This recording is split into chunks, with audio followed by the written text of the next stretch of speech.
There we go. All right, go live. We're not yet, not yet, not yet. Come on, baby. It's coming. It's coming. Boom, there you go. All right, let me sit on a tweet. Everybody who's joining us, you're looking at the one, the only Michael Arkin. Now, is it Mike? I knew you by Mike, but is it Mike or Michael? What do you go by these days? Mike. I've always been Mike. Oh, I saw something on your, maybe it's Moby Games. It's like, no, he's Michael. Call him Michael. I don't know why, but there you go. That was my mother. That's right. Okay, hang on. I'm letting people know we're live. There we go, right here. Okay. So we're gonna get into I mean, you've been in the business for what, over 35 fucking years, correct? I mean, I always I'm like, I've been in the business for 24 years or whatever. But you've been in it for, is it 35 years? Is that right? My first game industry job was 1987. Yeah, I don't do math so good. Yeah, I don't know what the. But you've been in it, okay, so 87, so you've been in it about 5 years longer than I have. So a long goddamn time. I want to, and I'm not going to do all the, I don't like these streams where people are like, let's go through your fucking history. We'll get to it if it comes up in conversation, but we can't have the conversation. This is Mike Arkin, by the way. If you don't know Mike Arkin likes to play in the shadows. He lives fast and loose. He's a guy I met when I was first at Sony, but he hasn't really gone out and banged the drum for himself. He's Mike, you remind me of one of those kind of guys, if you go into their office back in the day at like Sony Music or a music executive, that they have all these fucking gold records and you're like, why do you have that? It's like, oh, well, I produced that or I found that artist or whatever, but you never kind of chase the spotlight, right? So if you know Alien versus Predator, if you know Hard Trilogy, if you know the updates to Battlezone, if you know this band Living Tombstone, now Mike's not in Living Tombstone. He's not playing the music and whatnot, but he's working with these guys on the game. But this is the interesting thing about Michael. There's a number of interesting things about Michael. But Michael, Mikhail, that's the Jewish version. Is it your Hebrew name is Mikhail, correct? Just call me Mike. From the old, whatever. Listen, let me ask you a question. I'm not even joking when I tweeted this out. When you and I first met at Sony ImageSoft, I think I had been promoted already to associate producer. I don't know if that's true, but I was fresh out of test. And you come in as a producer, and am I right that we didn't like each other very much, or was it just you were very caustic to everybody? That was just your shtick. Yeah, I don't recall having any kind of conflict with you. I don't think we had a conflict. There's a person I did have conflict with, but it wasn't you. Who was it? No, give me, just describe them. It was Olaf. Oh, the head of fucking Sony? No, I'm making that up. Okay. But I mean, so yeah, two things. One is I think you were a little bit, I don't know what the word would be. You kind of were on a little bit of a pedestal. Oh yeah. Right? So I think you were. That's because I'm short. Okay, yeah, that makes sense. And the other thing is, yeah, I think I was a little caustic. I think that I have like this kind of New York kind of caustic personality, and sometimes I'm just joking, and it doesn't always come across because I'm very dry. It did to me. At first I thought and hoped it was just sexual chemistry and tension, and then when I got over the disappointment, I was like, oh, it's because he's from New York and he's just how he is. No, I liked it, but I know a lot of people were very sensitive about it. Like, you know, people are too sensitive. They should just get over themselves. In general, they are. Yes, you're in the right state to let people know that. Mike is in Texas right now, so and we'll talk about your background in a little bit because it's an absolutely fascinating story. I mean, sure. Yeah, if you want. Right. Okay. So anyway, but let's talk about the story that I love, and I don't even fully understand it because I had a guy ask me recently. And by the way, super chats, calls, all that's on today. If you want to call in, talk to Mike, join the Discord, put yourself in the call-in waiting room. We'll do those as we do at the end of the show. We have mods watching the fucking channel, so don't fucking try anything, you sons of bitches. Now listen, somebody asked me, Mike, the other day, they said, well, I was talking about Q&A, and they said, do you think your Q&A story, which is like back when I started at Sony ImageSoft, there were 3 of us, and I was one of the 3, and I was able to work my way up relatively quickly. They're like, do you think today, and let me know about the sound as well, fellas. If the sound between Mike and I is working fine. Do you think today, they says to me, would your ascension be as quick out of QA? Because QA is a much bigger department now, and it's a much bigger thing. And you know, whatever. But what's interesting is if you think my ascension was quick, why don't you tell the fine folks, Michael, how you got your job, your very first job in video games at Acclaim? Because this is like what I don't even know if it's a, you know, sort of mythologized at this point, or it's an actual story. Well, yeah, I'll tell the actual story if you well, want. yeah, tell the story. There's no mythology. Well, it sounds like mythology if you tell people today who want to get into video games. Yeah. Well, people say, how do you get into, you know, how did you get into games? And I'd say, well, I can tell you a story, but it's not, you know, it's not something you can reproduce, right? It's so extraordinary. I mean, I worked for my uncle who had a kind of a computer business. He was building some software for color separation. It was kind of this cutting edge thing. And it wasn't really working out. And he said, hey, there's this guy we partner with, and they've got this computer repair business, and they're looking for someone. So I get this job that was like the worst. You know, I thought it was like going to be fixing computers, working with computers, but it was just like driving a van and making deliveries. So one day, one of the other guy says to me, hey, you know, Acclaim needs a couple of Macs. I don't really know Macs. It's my day off. Like, can you come in? You know, come in on Wednesday. Can you? And I was like, what do they do? And he goes, oh, it's a video game company. And I was like, yeah, I'm going over right now. Like, what the hell? Of course. Were you into games at the time? I mean, you were a gamer? Yeah. Like, you know, I had an Atari 800, and I was like a big, you know, and then by this point, I think I had an Amiga. So, you know, and I had every game, right? Like, I played games all the time. And, you know, I was like a loser geek, right? What else was I going to do? There certainly were no women around at that point. Okay. Has that changed? Or we'll talk about that later. Keep going. Yeah, my wife might be watching this, so you need to be careful what I say. So, you know, I walk in. It's like a 5-person company, right? And it's just offices. There's no games or anything. It's just a bunch of guys sitting behind desks. And I'm waiting, and it's Rob Holmes is the president of Acclaim, and he's on the phone with some guy, and he's saying how he can't decide if he's buying a BMW M6 or a Mercedes 500 SL. Now, this is the 80s. Those were both fairly cool cars. We didn't have all the kind of cool cars we have today. And I just remember in my head, I was going, okay, how do I work here?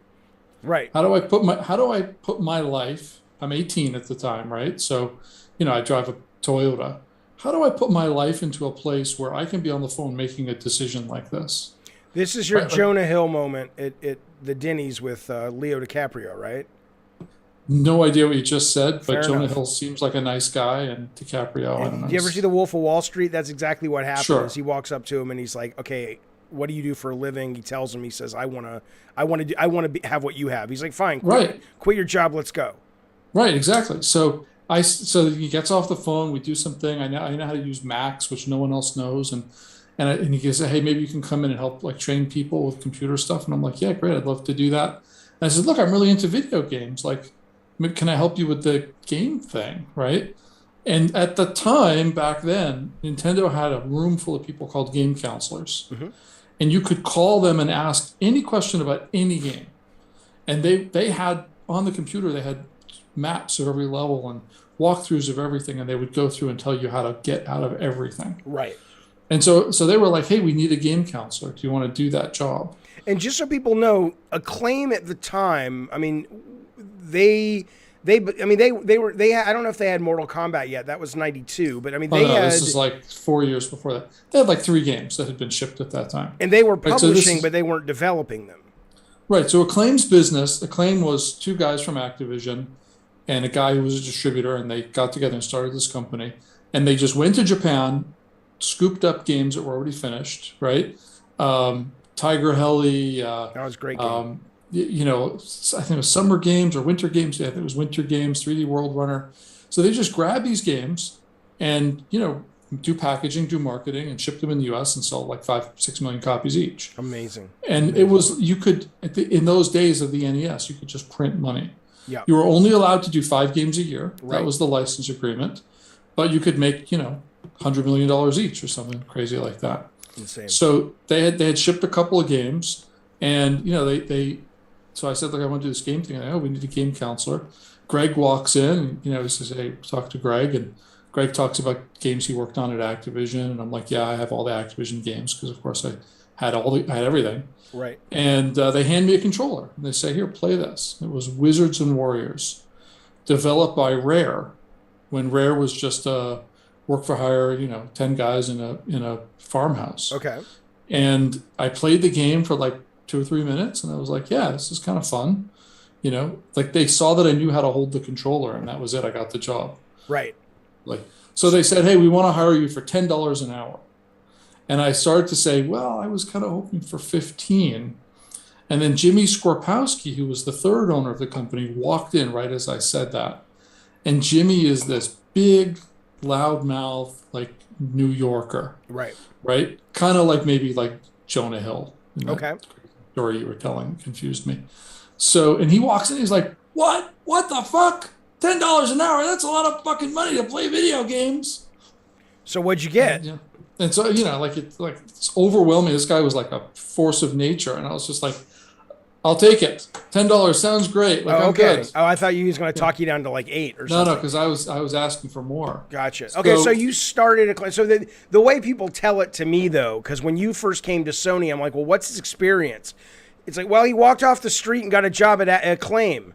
I'm like, what? Yeah, that's literally what happened though. So yeah. Okay. So I was like game counselor. They would give me games and say, here, play these. Tell us what you think. They'd send me to the arcades. I mean, I was the whole PD department for like 2 years, basically. Right. And here I was, this kid out of high school. I didn't know anything. And I would call Nintendo all the time, right? There were these game, like engineering guys at Nintendo. And I'd say like, hey, look, they told me to burn ROMs. Like, what's a ROM and how do I burn it? Yeah. Right. Yeah. And this, I remember this one guy, Wayne Shirk, I think he's retired now, but he would be like, okay, get the DigiKey catalog, order these, EPROMs, this model number, get a burner, get a computer. He would like tell me all the shit. I escaped my time at Sony ImageSoft and Sony in general without ever knowing how or ever having to do that.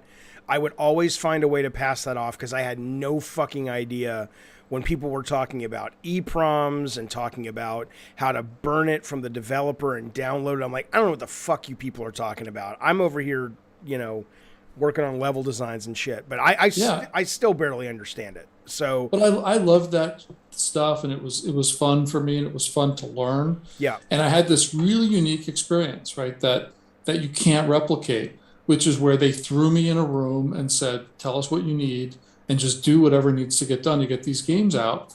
And no one ever said, do you know how to do this or anything like that? And I was just a smart kid, and I just did whatever I had to do. And called the developers, said, what do you need? Called Nintendo, how do I submit a game to you? And, and like over 4 years, I shipped like 40 games. And so, okay, so I want to get back to Acclaim, but I'm curious, do you think there's an industry now? Because when people tell those stories, it reminds me when I was a teenager hearing stories about, before, not that movies weren't already massive, but like, oh, Spielberg snuck off the tram at Universal and walked around and do you think there's an industry today that if you're like a person of that age that, is it VR? Is it AR? Is it streaming? What is it that today somebody... I don't think so. I think, look, there's always a one-off situation where maybe some kid, makes a game. Look, like the two guys that made FTL. Yeah. Right? It was just two kids. And actually, the story is that Johnny Ma, who ran operations at Acclaim, one of the guys that made FTL is his kid. And when he was like 10, he used to come down to the basement where, at Acclaim, we had all these arcade machines. Right. And he'd like sit at my desk and play arcade games. And because we had like a Mortal Kombat and a T2 like Super High Impact. And he would just sit there and play games. And then when FTL came out, and I was like, someone said, oh, that's Johnny Ma's son. I was like, what? What the hell? Like that kid used to come downstairs and like sit at my desk. Like that's kind of cool that there is that multi-generational thing. So because I see that with, you remember, I don't know if you ever met Scott Campbell, who ran Eat Sleep Play With Me and Incognito and Single Track. From Utah, right? Yeah, but his son Jake has gone into video games as well. So it's been really weird to watch that, when we were young, and now these kids are actually coming up and making shit. It's kind of cool. It's kind of Look, neat. I mean, so the answer is, I don't think anybody is ever going to throw you in a room and say you're in charge of PD for a $500 million a year, game publisher ever Sure. again. Right. That's never going to happen. But what's changed is since the 80s, now you and your buddy can make a game. Oh yeah, and which is So amazing. that's the new, the new version of my story, right? Is that the FTL story, or every day you see That's right. online like some cool game that just came out of some, a couple of guys out of school or whatever. Yeah, which is fantastic, which is very, very cool. So Acclaim blows up because I look at your resume, and you're there when they're kind of small, but then you guys get Spider-Man, WWF, The Simpsons. I mean, clearly something happened where these guys go, we're not going to Japan anymore. We're going to start hanging out with Vince McMahon and Marvel and all these guys. I mean, you were there when it blew up, right? Well, Acclaim blew up like 5 minutes after I got there. We had a party because we had $100 million in revenue. Okay. What was their biggest hit when you were there before it blew up, like that year? I mean, this is the thing I'm trying to tell you. At that point in time, every game was a hit. Okay. Like, they could only ship 5 games a year, but every one of them sold, 4 or 5 million units. Right. But probably the big. Well, hang on. I know Rambo. this is normal for you, but people are stunned when I tell them how much Twisted Metal costs. But you're talking about a 4 million seller that I think cost about $49 or $39 at retail. I forget. The budgets on these were what though? Tiger Heli cost them what to bring it back to America and put it in a box? The thing is, yeah, right. I mean, I think they were $59 actually back then, but people forget the games were expensive back in those days. Okay. But yeah, they were. I mean, I don't know all the deals, but they'd go to Japan. These were games that were released already, so the Japanese publishers just saw this as incremental revenue, right? And maybe they'd give somebody $100K guarantee or something like that, right? So there was, but that said, 5 million units. The cost of goods was like $12. So they needed to go and borrow $50 million to ship that game. Right. That's the cost, not the cost of development. Just the risk. Okay. Those cartridges were expensive. Yeah. Right? People forget about that. Today, you put a game on Steam, it costs you nothing. Back then, you had to fill a warehouse with $50 million worth of cartridges, and then you had to ship them all, and then you got paid 90 days later. Right. So it was risky though. It was still. What they did, Greg and Rob put together was the financial aspect of it, right? They were big players, and they could get the bank on board. Where what they would have to do is go to Toys R Us. Toys R Us would say, we'll take 100,000 units. Then they'd go to the bank and say, look, we have this order, and that would create, a letter of credit.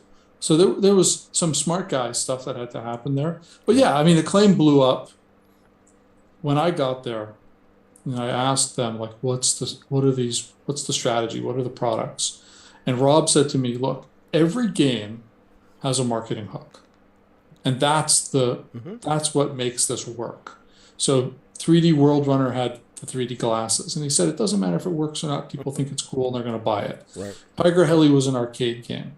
Rambo was a movie license. Rambo was a huge hit. Right. Right. So then you'll see after Rambo a lot more licenses. So of course they say, hey, we've got hundreds of millions of dollars in the bank. And they went and started to get licenses. Like you said, WWF, Simpsons, Terminator. But back then, there weren't that many people fighting for those licenses. It's incredible. I'm trying to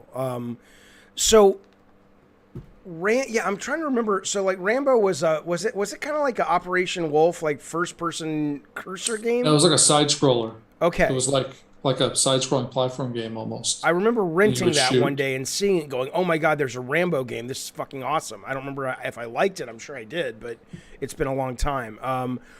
So then somewhere along the lines, though, you're like, I'm out of here, right? You jumped to Sony ImageSoft, which is when I first met you. Yeah, I got fired. Why? With prejudice. It was like they walked me out by security. It was like, I was like 19. I guess by then I was like 20. I was just like an arrogant kid. I mean, I knew what I was doing in terms of the technical stuff. Yeah. And in fact, like in the office, people would come to me all the time, and like I was the guy that knew how to submit ROMs. I was the guy that knew how to do like 20 different things that I knew how to do, and but I just was an asshole. You literally got fired. You weren't Yeah, yeah, joking. yeah, yeah. Okay. They hired a guy from Nintendo who came in as like middle manager, right? Okay. And like on the first day he came in, he's like, everything you guys are doing is wrong. I'm going to show you how to do everything the Nintendo way. And I think a bunch of us didn't really like that. In my case, I sat next to him. Okay. So unfortunately, half the company were upstairs, like in a different office. So they were like far enough away that they could just be like, sure thing, dude, whatever. And I was stupid enough that I sat next to him. So I constantly, tell him, now you're full of shit or whatever. And, I I didn't get along with people and I was an asshole. So they were like, you're fired, get out of here. And I had lunch with Marianne Hang like on. a month before. What state were you in at this point? Was this in It California? no, this is New York. This is Oyster Bay, New York. Okay. So you have lunch with Marianne, who is a producer at. I think I had been in California and I had lunch with her. A good friend of mine who was another producer at Acclaim was really good friends with Marianne. Marianne, if you guys don't know, which why would you know, is the producer. She produced Mickey Mania. What else did she produce? She produced a bunch of stuff for Sony for a while. She did the Wheel of Fortune games and whatnot. But she was a producer. So you have lunch with Marianne. Yeah, she was a really wonderful person to work with. She was very, very smart. She didn't like me. She didn't like me. I didn't like her. Keep going, Mike. She didn't like you at all. No. But she had a master's degree from MIT, and I believe you're a college dropout. Is that correct? Yeah. Okay. So like, what's the biggest game? What's the biggest game she's ever made, Mike? What? Nothing. Keep going, Mike. All right. Yeah. So here's the funny thing. I was traumatized, right? I'd never been fired from a job before. I never had a job before. Were you? So you were shocked you didn't see it coming? I mean, I should have seen it coming because they were like telling me, "Oh, you've been coming in late. Like, here's I got a written warning about coming in late."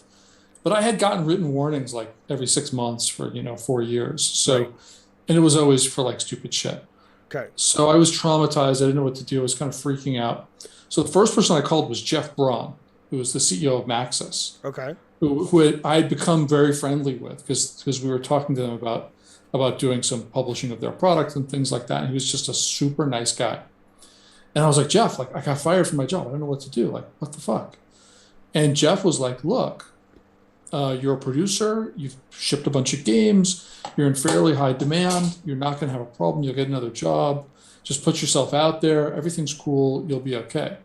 Okay. And it was like, oh, wow. Like that was, it was exactly what I needed to hear. And, I just go back and I think about that sometimes, like I got to actually reach out and find where he is now. But Jeff was a big shot in the game industry and it was exactly what I needed to hear.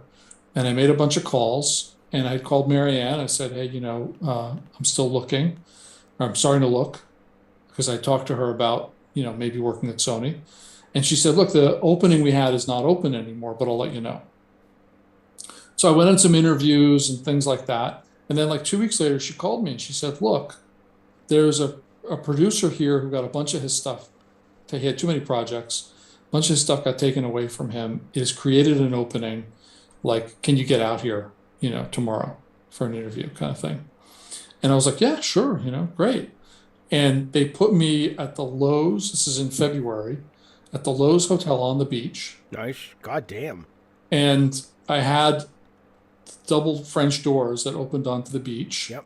In February, it was, it was like 5 degrees in New York and it was like 8 in LA. People were on the beach. So she called me and said, oh, do you want to go to dinner? And I said, yeah, I just want to let you know, whatever you're offering me, I'm accepting.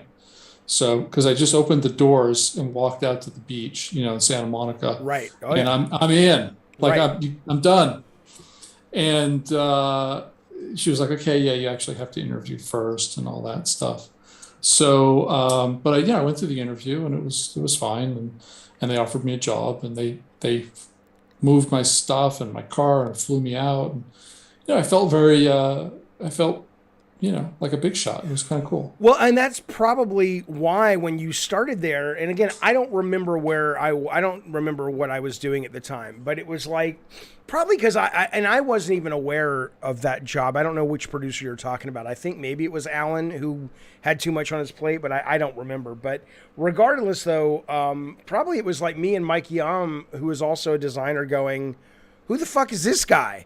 We've done all this shit and he's coming in at this higher pay level. That's probably why I was sort of loaded going, I don't I know made if a lot more money than you did. Oh my God. Well, listen, my first paycheck at Sony, my mind was blown. They paid me 20 grand to be a tester. And I was like, that's amazing. I was like stunned out of my fucking brain. And then when they promoted me, I think they knocked me up to about 28,000. And I was just like, this is the best ever. And then probably, yeah, I found out you were probably making 40 or 50 back then, maybe more. And, it was 50. Yeah, and going, what the fuck? This guy, what's he done? But then you get there. We're still Sony ImageSoft at the time, right? Right, yeah, it was Sony ImageSoft the whole time I was there. Okay, and at Sony ImageSoft, it was like Mary Shelley's Frankenstein. Didn't you work on this game that was like a Sega CD bug game about viruses and shit that never... Thank God, I don't think... Oh, yes, Virus, the Dark Horse comic. Right, it never came out, but it was like a real big deal for Sony, and it was expensive, Right. and there was going to be a movie, and then it just kind of went nowhere. There was going to be a movie, and that was why we were making the game. So I started with Frankenstein and No Escape, which was my this God, I know. Ugh, I have awful Ray Liotta movie. Yeah. So, and both games were developed in Liverpool by Psygnosis. I thought it was Fu Katan's company did those No, games. no, that was the Bits. No, I didn't work with them at all. Actually, Okay. I worked with Fu a lot at Acclaim. Okay. But so there was this adversarial relationship between Sony and Psygnosis. Okay. They had just gotten acquired, and so it was all completely adversarial. The game was really awful. Both games were really awful. Terrible. And I just would go down there and Hang on, when you got there at first, were they already going with those games, or you were there at the beginning? Like, yeah, I think I was getting another producer's leftovers. Basically, that was the thing I kept getting, and that was what Virus was. So Virus got handed to me, and it was like, hey, this is like a Doom clone. It's full 3D with beautiful rendered graphics. You're gonna love it. It's this great game. And then I went to visit the developer, and I talked to them about it, and they're like, "What? No." Right. I was gonna say, They're like, "It's rendered video, and it's a rail shooter, yeah, and you can't move in the environments." And I was like, "Oh fuck." yeah, you're moving a cursor around. Right. Exactly. And it was a French developer, and French developers make beautiful art, but the gameplay not so great. Right. So that was one of like 5 projects I had with French developers that all failed. Right. So like that's my rule, I guess, is don't work with French developers. Did they cancel it? Whatever, because I remember it was a big thing, and then it just kind of went away. I think it got to a point where it was like the game was just really awful, and I was just saying, look, this is not good. Like I don't think we should move forward with this. Like they're not making progress. And it was Sega CD, and I was just like, why are we doing Sega CD games? We've got this PlayStation thing coming out. So No Escape shipped. Or no, actually I think No Escape didn't ship. Frankenstein shipped, but they put it on a 2-pack with another. What was the other? There was another horror. Dracula Sega CD. Dracula. Yeah. It was Dracula. I'm looking because I used to have one on the shelf.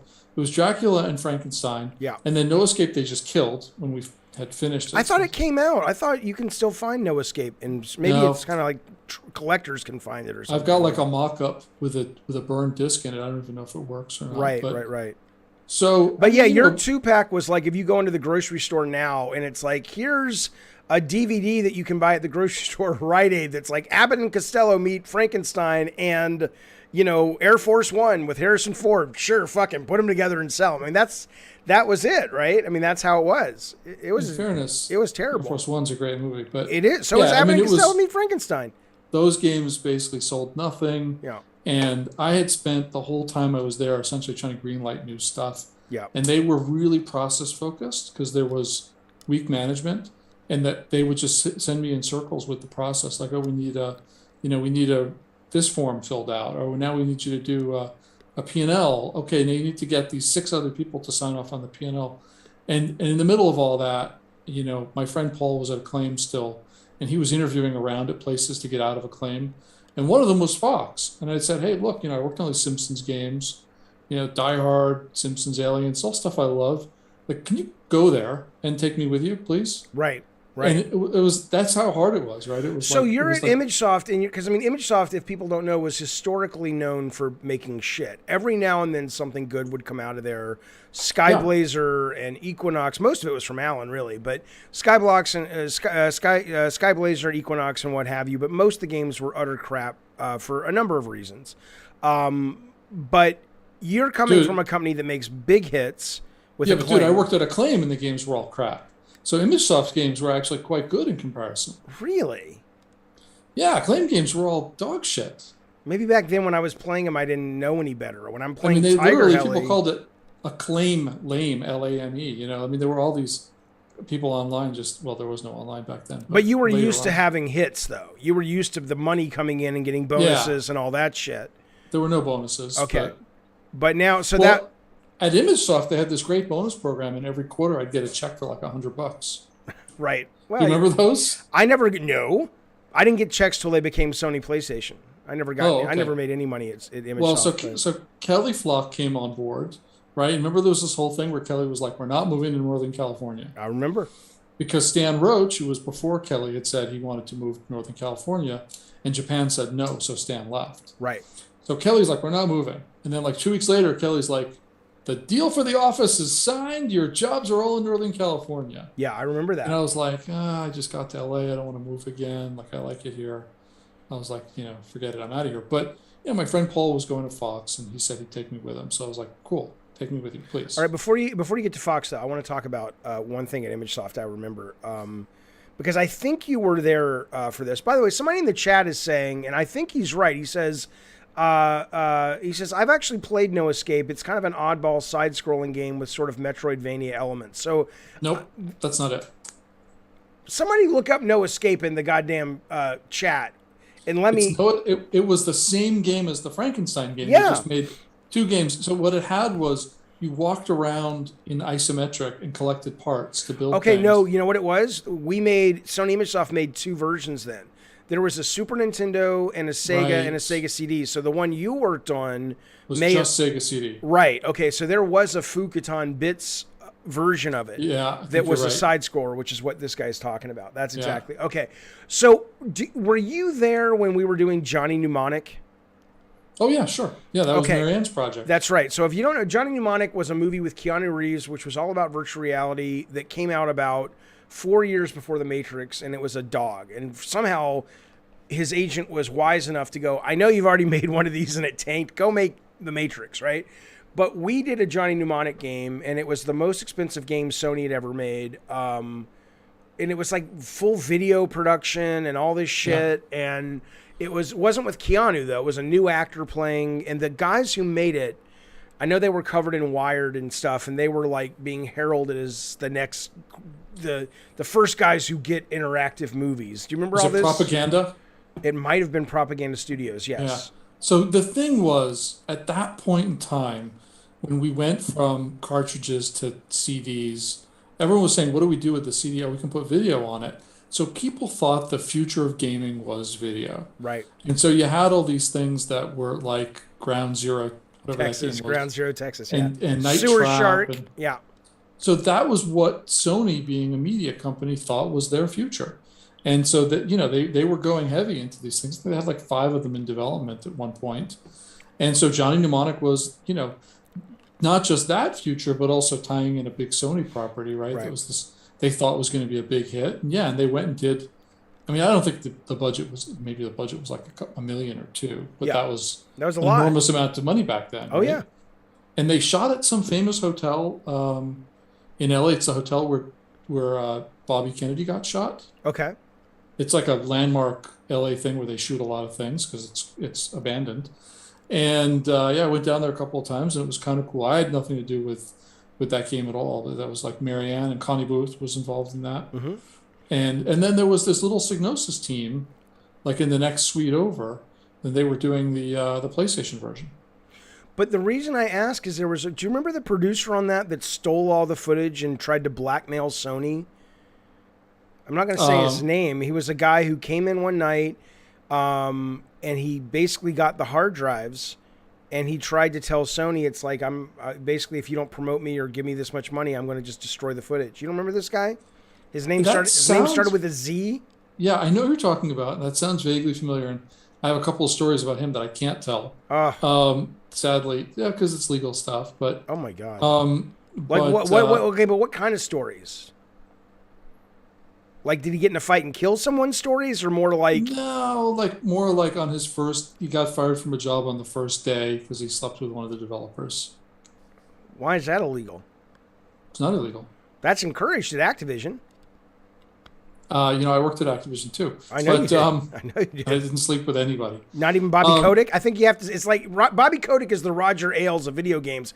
You have to go in there and do a turnaround test, and he's like, "Come on, Arkin, show me the butt." I know what it's like. I absolutely had to do that. In Bobby Kotick's office. I understand. But I vaguely remember a version of that story about the footage. Yeah. But I think there's probably a tame version of that story. Whoa. Did I say this guy's name? I didn't say this guy's name. How does somebody in the chat know this guy's name? That's weird. Don't confirm the name. Well, okay, but I don't know how you know that. Be like, that's not the name. Yeah, that's not the name. Shut up, fucker. But I think there's a tamer version of that story where the story maybe got, mutated over the years. And sure. I think the story might have been something more like, he didn't get his paycheck or something. I don't know. Okay. But I'll find out. Let me know. We're Facebook friends. I'll ask him. Yes. Oh, are you really? He's still working? Unless he's watching this. Is he still working in the business? He was like a French trained chef. Okay. And so he worked at Acclaim for a while actually, and he worked at a few other places, and then he went and started a business. He makes food. Good for him. So makes pies. Okay. So you're at Sony when they announced PlayStation. Yeah. I think PlayStation had been announced because I went there thinking, I'm going to go work on this new hardware. This is a big deal, right? And I got there and they're like, here's some Sega CD games, enjoy. And I'm like, wait, what? But so you don't see enough of a future even with PlayStation that you're going like, fuck it, I'm going to Fox. I mean, that's a pretty interesting walk away. Let me tell you, during the time that I was there, they had the first PlayStation Developer Conference. And we were told specifically we were not allowed to attend. Okay. So I think I remember that. At that point in time, after being there for a year, I've never seen a PlayStation. Although we had the prototype Nintendo PlayStation on a shelf in the workroom that I remember saying, hey, what's that thing? Oh my God. And I wish I'd taken it home with me. Okay. No, I only asked because I've had some researchers, historians reach out to me a month ago and go, we know somebody had seen at Sony ImageSoft there was one, and I'm like, I don't know anything about it, but can I? Sitting on the top shelf in the workroom, but I mean that's all I know. Okay, I might put them in touch with you if you don't mind. I mean, I literally have nothing for them, but sure. They're making a documentary, so anyway, keep going. Okay, sure. I'll say I saw that thing and I wish I stole it. Even to verify it, I mean, because people are like, was it real? But you're like, I saw it. So yeah, there was nothing to do with PlayStation, which kind of bummed me out. I mean, I went to the UK office a couple of times. I met with Phil Harrison, who was running the UK office, and they showed us some videos and things, but like that was it, And so I was trying to get some projects like started so that I could work on PlayStation, but it was too hard. Right. And they were like, yeah, Fox, we're doing PlayStation games, and I'm like, all right, well, that's how I get to the next level. But the thing that got me was the bonus checks, because I got these $100 bonus checks. And I was like, this is going to be, waste of my time. Right. Now, of course, 5 minutes after I left, they released like, fucking Jet Moto and, all these Crash Bandicoot and all these games. And my understanding was the bonus checks got a bit bigger. They did. I paid off my student loans with the Twisted Metal 2 bonus check. Yeah. Fuck you. But hey, Die Hard Trilogy, that's, to leap from No Escape, a Ray Liotta dud, which any studio executive could have told you. Who's in Hollywood going, who's going to be the next big action star? Ray Liotta.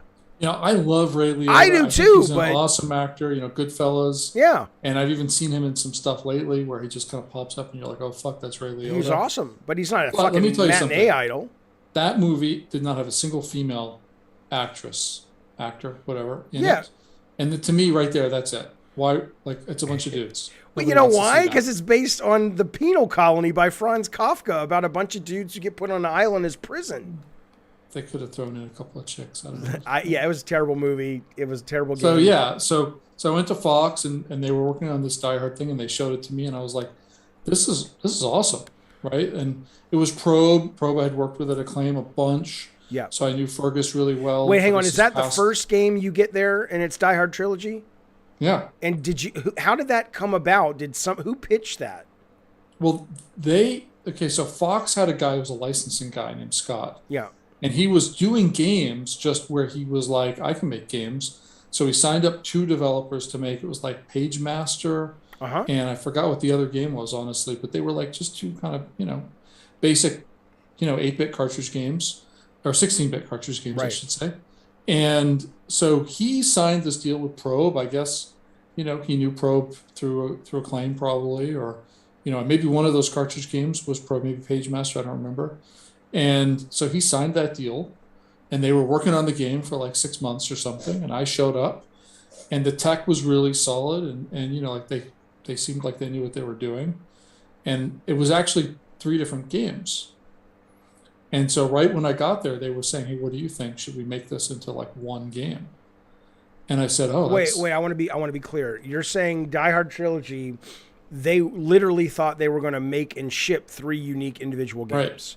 Right. The original contract was for 3 separate games." And so I was just like, "Yeah, that seems like a really good idea. Let's put them all together." Why And would the they? third- Why would they think to do that versus make 3 games and make 3 times the money? I mean, who knows? But in retrospect, it was like a pretty neat idea. Oh yeah. And the third movie hadn't come out yet, but we saw, we read the script and everything. It was like, hey, it seems pretty cool. For me, the third movie is actually my favorite. So That's I the love Sam. That's the Sam Jackson one. yeah, it's Sam Jackson. It's like driving crazy in Manhattan through Central Park, and The one. The one I love is the one most people hate, which is the second one. I thought the second one was great, but yeah, you know, you're dead to me. I understand that. But listen to me. When he gets in, I had never seen a theater go ape shit as much as I saw. Even when Indiana Jones shoots the guy with the sword, Right. when John McClane figures out how to escape the jet plane with the grenade by using the ejector seat, the Right. whole theater, I mean, the roof could have fucking come off. That was one of the best theater moments ever. So, number 2's better, you're wrong. But that said, though, so you have Die Hard Trilogy, 3 games, brilliant idea. Somehow we get this idea to put them together. And what I love about that time was that the developer had some deal, and I don't remember how much it was, but it was like $1 million or something. Okay. And they spent that money, a year before we finished.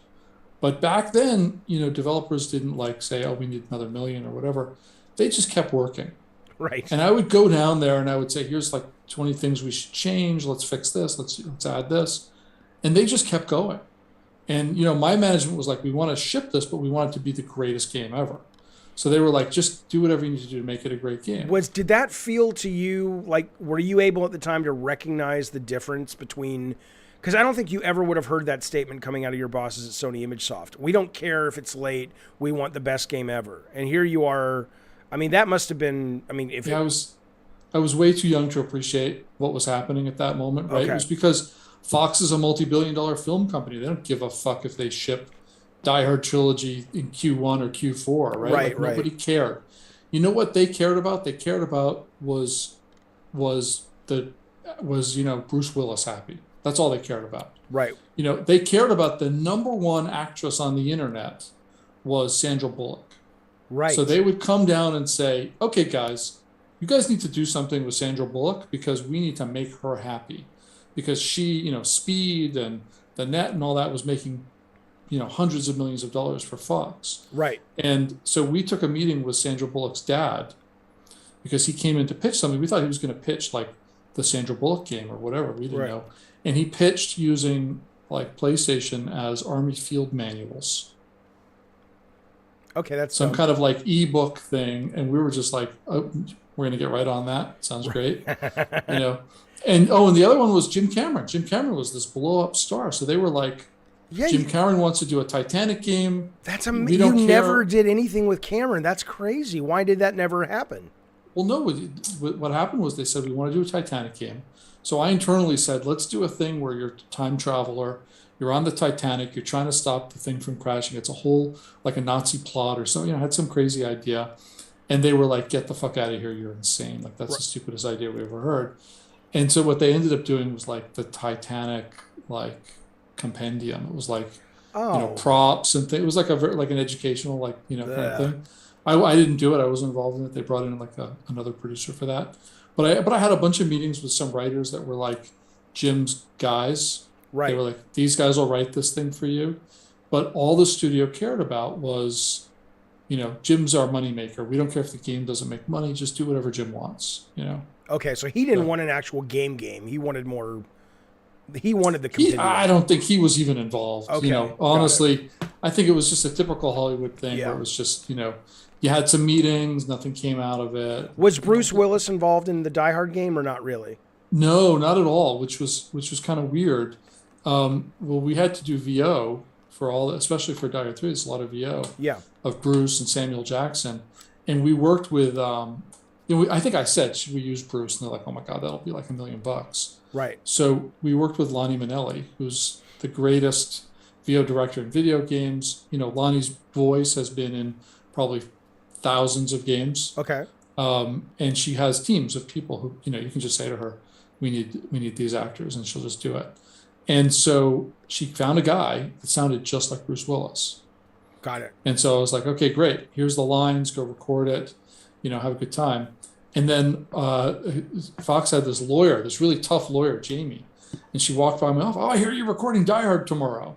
And I was like, yeah, we've got this guy. He sounds just like Bruce Willis. And she was like, whoa. Like, he has a no sound alike clause in his contract. You can't do that. Like, that will completely, that'll fuck Fox. So I called Lonnie and I'm like, you got to tell this guy, do not sound like Bruce Willis. Please, please. So stuff comes back. It sounds exactly like Bruce Willis. Right. And I said to my boss, like, you know, this guy, Paul, what do I do? And he's like, just don't ever let Jamie hear it. Right. Just do it. Just don't let her do it. Pitch it up a little bit, Mike. Come on. Run it through Audacity. And so we shipped it, and people still, like, to this day are like, wow, it's Bruce Willis. How'd you get Bruce Willis in the game? Right. And I'm like, yeah, it's not Bruce Willis. Like, sorry. But that should tell people watching how, even at a company like Fox, how loose and fast it was. The fact that you were a day from recording, and the lawyer just on happenstance heard what was happening, and it was like, oh, hey, you know, these days, I mean, you've got to go through so many fucking checks and red tape before you even get an approval to do shit like that. Sony had some of that, but Fox was pretty loose because we were this renegade game department. I mean, we were part of the licensing division, but we were like totally on our own kind of. And, you know, all the licensing people had no idea. Like, they were all wearing suits and ties. Right. And I was showing up in, like, you know, sneakers and T-shirts, right? Like, you know, I had like my faded Jet Moto T-shirt or whatever. And they're like, who the fuck are these guys? Right. And I was like laughing. I'm like, I'm making more money than you are. Yeah. You know, was it always about the money? Let me ask you a question. So here you are, you come in, your assurance into the business is because you want a car, right? I mean, you leaving Sony is because your bonus check was shit. Was there ever a time where you're just like, I want this because I love the medium, I'm passionate, or could this have been widgets for you? I came for the cars, I stayed for the medium. How's that? That's pretty good. That's a good tombstone thing. 30 years later, I mean, obviously I'm doing it because I know how to do it, but yeah, I mean, I love what I do. I don't know how to do anything else. Right. But, you know, certainly I could open a deli or something if I wanted to. Let me ask you this. When I hear you, I was down at Tallarico's in television. I was telling you at the beginning of this. And what's really interesting about Amico and television is they have a number of people who actually worked at Intellivision back in the 70s that are still on the payroll, that are working there. And so I remember asking them when I met them, because I was like a kid of the 70s and 80s, and I was just like, you know, for me, when I look back, like you know, this is like this, I'm sure you grew up, you know, with Atari, and this is all the covers and stuff. Yeah, of course. You know, there's such nostalgia associated with it, that there's such glamour and such, you know, almost like you view it like a magical time. And I was asking them, I'm like, you know, you're aware that that's how we view your time when you were really big in the industry. Do you feel that? Because I'm always interested in that. Like, and I feel that about Acclaim. That's what I was going to say. So it's like, now you tell these stories, and I imagine most people who watch my streams are a little bit younger than me. So when I was working and you were working, they were probably 10 and buying these games as kids, kind of like when we were 10 and buying Atari 2600 games. And I imagine they must hear these stories, at least some of them, like I hear the Atari stories and go, that sounds so magical, you know. And you know, I mean, did it feel that way to you when you were in it, or only in looking back? I mean, when I was in it, I think there was a certain sense of awe. Mostly it was because of things like, one day they said to me, on Friday, hey, I need you on a plane to London on Monday. Can you do that? And I was like, I didn't have a passport. I'd never been on an airplane. You know, it was Right. like, so I got a passport the same day. I got on a plane to, you know, and here I was like this 19-year-old kid in London. And then at the end, it was for ECTS, which is a trade show.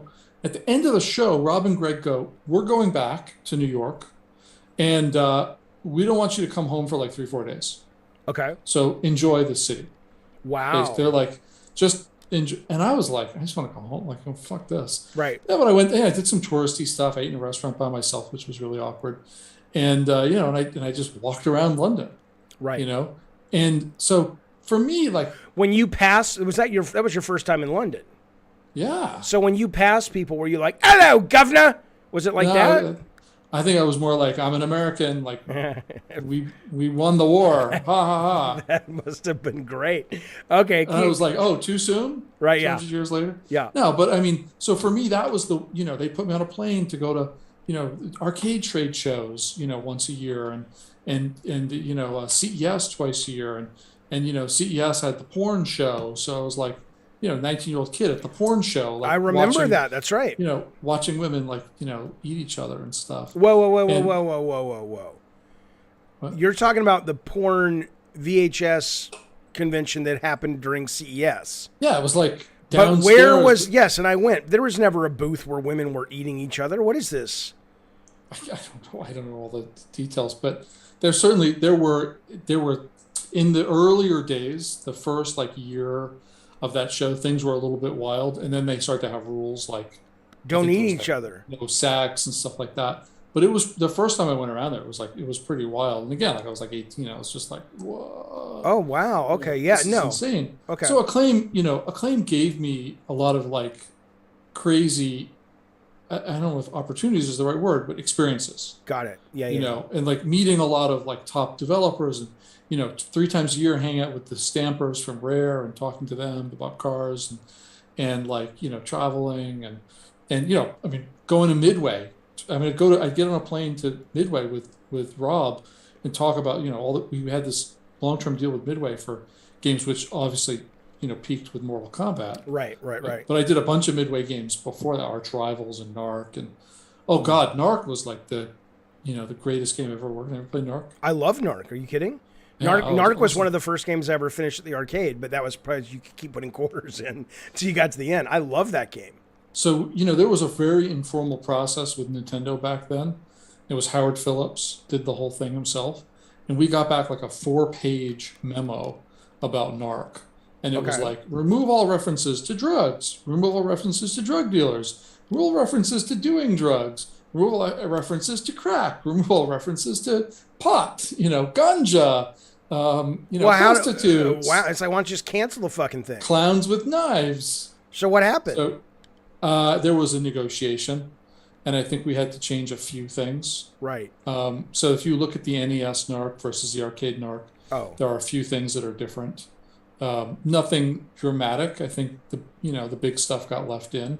Right. And I think the argument was you're cops and you're fighting drug Bad dealers. guys, So, right, yeah, right. so it should be okay, you know. Right. But right. man, we got that memo came on the fax machine, and we were like, oh man, what are we gonna do about this? It's funny. I had John Romero on recently. I was talking to him about Doom, and I said, you know, what about all the controversy from religious groups? And he says, the funny thing about it was I never understood why it was controversial. It's like, you're killing demons. It's like, you're Right. killing, these are bad guys. And it's like, yeah, Narc's the same thing. It's like, you're Yeah. not the clown with the gun. You're destroying them. But Nintendo was very family friendly. They were, right. That yeah. was their thing. Nintendo had these really strict content rules. Like, I don't know if you ever ran into this, but you were not allowed to have a cross in your game. I remember that. Yes, that's right. So No I worked religious on- iconography at all. Again, with Rare, we did a Beetlejuice game, and you go into our graveyard, and all the graves have crosses, and they were like, nope. We had to get rid of them all and convert them into square tombstones. So, you if you guys weren't anti-Semitic, they could have at least been Jewish, but you wouldn't want, you know. Well, that wasn't allowed. No, you couldn't have, No, you couldn't have any religious I know. symbols. Yeah, I know. I remember that. We were very anti-Semitic. By the way, that was like everyone was Jewish. That's right. It was New York. That's right. So, but then we did WWF Game Boy, the first WWF Game Boy game. Yeah. And they called us out because Hulk Hogan had a cross on his chest. Oh, wow. And it wasn't a cross. It was literally the line. I'm drawing it, you can't see, but it was the line down the middle of his chest and across his pecs, Right. and it looked like a To cross create the definition and the tech on the of his pixel. muscles. Yeah. Yeah. And they were like, you can't have a cross, and we're like, oh, what the fuck? And we had to actually like kind of touch it up. Do you know Get you rid of can't use a red cross to indicate health in a game legally? I'm very aware we've ran into that a few times. Isn't but that something? We did it in a bunch of games. I mean, it's yes, the Red Cross, I guess, defends their trademark, but so many games have done it. We always had to change it in Sony's games. It was always like his orange or some such shit like that. But yeah, well, somebody in the chat says Castlevania was full of crosses. Yeah, I mean, there were always exceptions made. That's a good point. I'm very curious about that. I'd have to go back and look at that NES Castlevania, because that was a very firm Nintendo rule. Now that said, because people don't realize this, in those days the Japanese got a lot of favors. Sure. And so if Konami was like, hey, this game has crosses in it, we're just going to do it, Nintendo would probably let them do it. But there'd be a game of golf that would have to get played, in Japan. Right, that's right. To resolve it. Probably some prostitutes. That's one of the reasons I ultimately felt comfortable leaving Sony and going out on my own, because even though I never was a victim of layoffs, Sony, if you remember, would have layoffs, not a lot. It wasn't a chronic thing, but every couple of years something would happen in Japan and I'd come in and people were getting laid off. And I hated that feeling of going, my destiny isn't anywhere close to being in my control. And there could be a game of golf in Japan that something happens and I'm fucked just because of that, and I was like, I can't do it. I can't do it. That's like any big company, right? Yeah. Well, that was a question I wanted to ask you, because you've been Acclaim and Sony and Fox and Activision.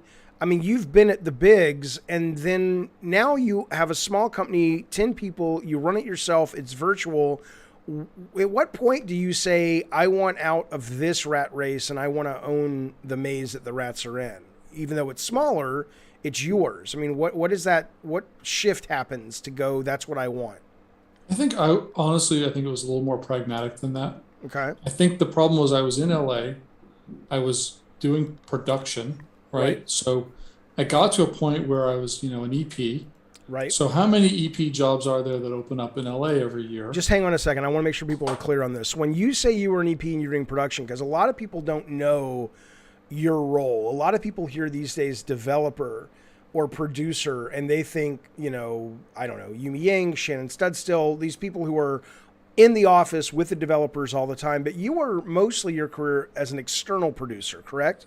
Sure, and it's true. It is two different jobs. When I worked at Activision, I was the internal producer on Battlezone. Right. When I worked after Activision, I was at a company called Crave. Right. And I was the EP for external development, so I had like 4 producers that worked for me. Each producer had a couple of projects, and those were different development teams, right? Like, I can't think of a single one of them, but, Barking Dog, Shaba, companies like that all around the world. We had teams in the US, in Europe, in Asia. And so what we did as an external production team was we put the deals together, sign the contracts, manage the teams, make sure the games got done. And then also the external producer has to support the teams internally. Right. Marketing needs screenshots, I would do interviews. Focus tests, all this, get the data to the guys. We never did any focus tests or any cheesy shit like that. But, we'd play. What? I mean, Crave was not like that sophisticated of an organization, right? Like, but you don't believe in focus tests or play tests? No, I do, and certainly, I've been involved in some play tests. But Crave was the kind of company where we're not Microsoft, we're not Sony, where we're going to spend 5 years on a game and make it perfect. Yeah. It was a lot like Acclaim. We had X amount of time. We had to ship the game. We did a lot of licenses, and you just got to ship the game, and the quality or the perfection is not the issue. Right. It's get a game done, get it out, make sure it's not too shit. I want to come back to why you jumped to your own thing pragmatically, but there's some stuff here I want to dig at. So, because people ask me, I get asked a lot about how do I get into games, but I get asked less, but maybe 20% of those questions are, I'm not a programmer, I'm not good at tech, I don't want to design, but I love the business. And marketing always comes up, PR always comes up as a possibility, but yeah, I never really think about external production is a very different skill set than you being on the floor managing this artist isn't coming in, he's brilliant, but he's drunk all the time. It's a very different.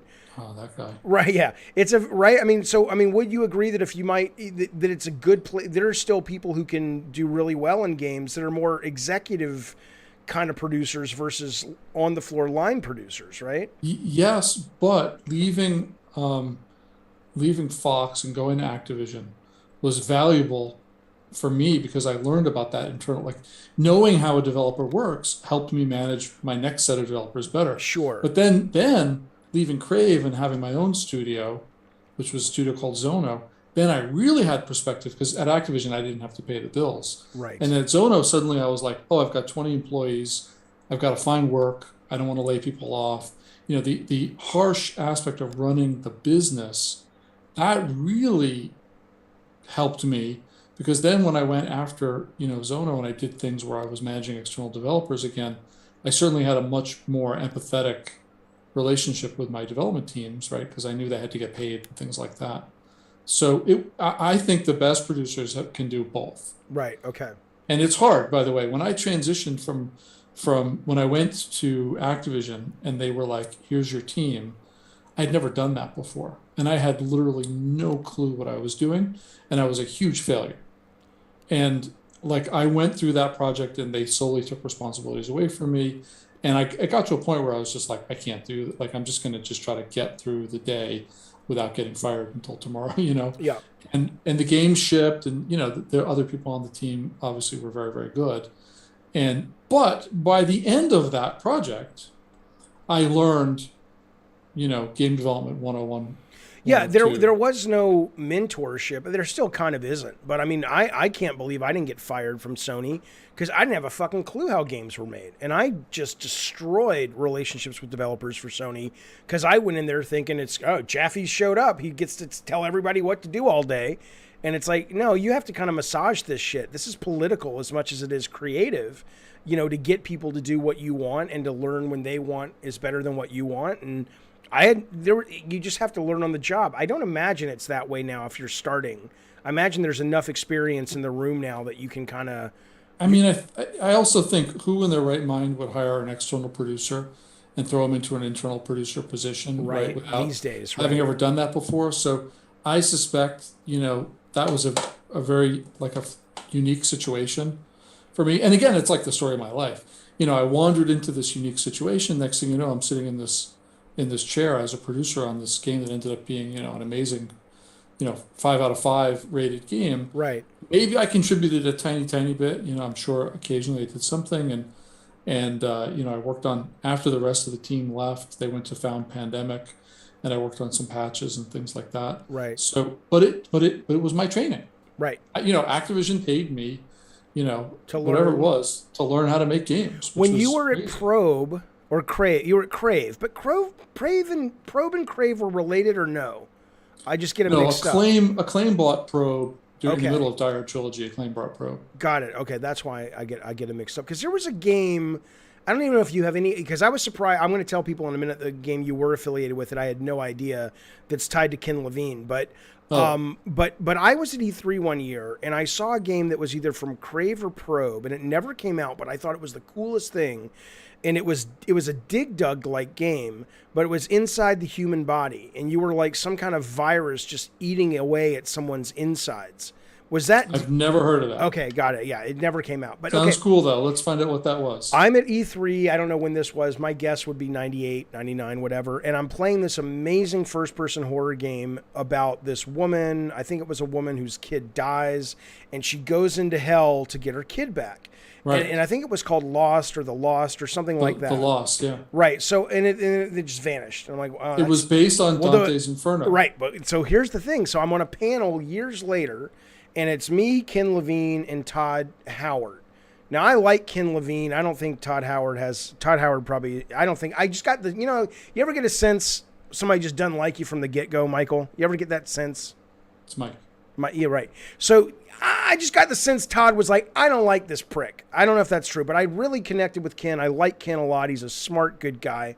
And I'm just not even aware he's involved. And I start talking about this game I saw once that I thought was brilliant. And he's like, oh, that was my game. It never shipped. And then I talk to you and you're like, oh, I was working on that game. It's like karma, not karma, but kismet. It's like maybe this game needs to be made somehow. But what was what was your involvement with this thing? Well, so, Ken, I guess, he was at Looking Glass and he wanted to start his own team. And somehow Crave, there were all these other big publishers, but somehow Crave, we met Ken, we got along really well. He's a really smart guy. He's got a great personality. And, Crave wanted to be a big player, right? They didn't have any money. They didn't know that they didn't have any money. So they were buying things that they couldn't afford. I'll tell you the best Crave story in the world. But so they made this 3-product deal with Ken, fund his studio. It was millions of dollars, fund his studio, fund the game. And he had this idea for this game, The Lost. It was about this housewife. Yeah, her daughter gets sent to hell by accident.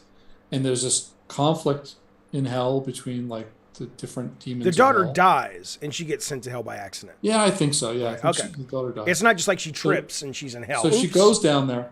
But so the big issue was what engine should he use? Ken's a creative guy. He's not a technical guy. There's no technical guys on his team. So we're meeting a bunch with Jason Hall, and Jason Hall's like, you got to use Lift-Tech. So Ken goes, okay, I'll use Lift-Tech, but I want a clause in the contract that says, if there's any problems with the engine, we're not responsible for the cost. So Lift-Tech was a PC-only engine, and they were telling us, reporting it to console, don't worry, it's just going to, you make the PC game, it'll just magically work on console. None of this is true. What, this is PS1 era or PS2? I forget. This is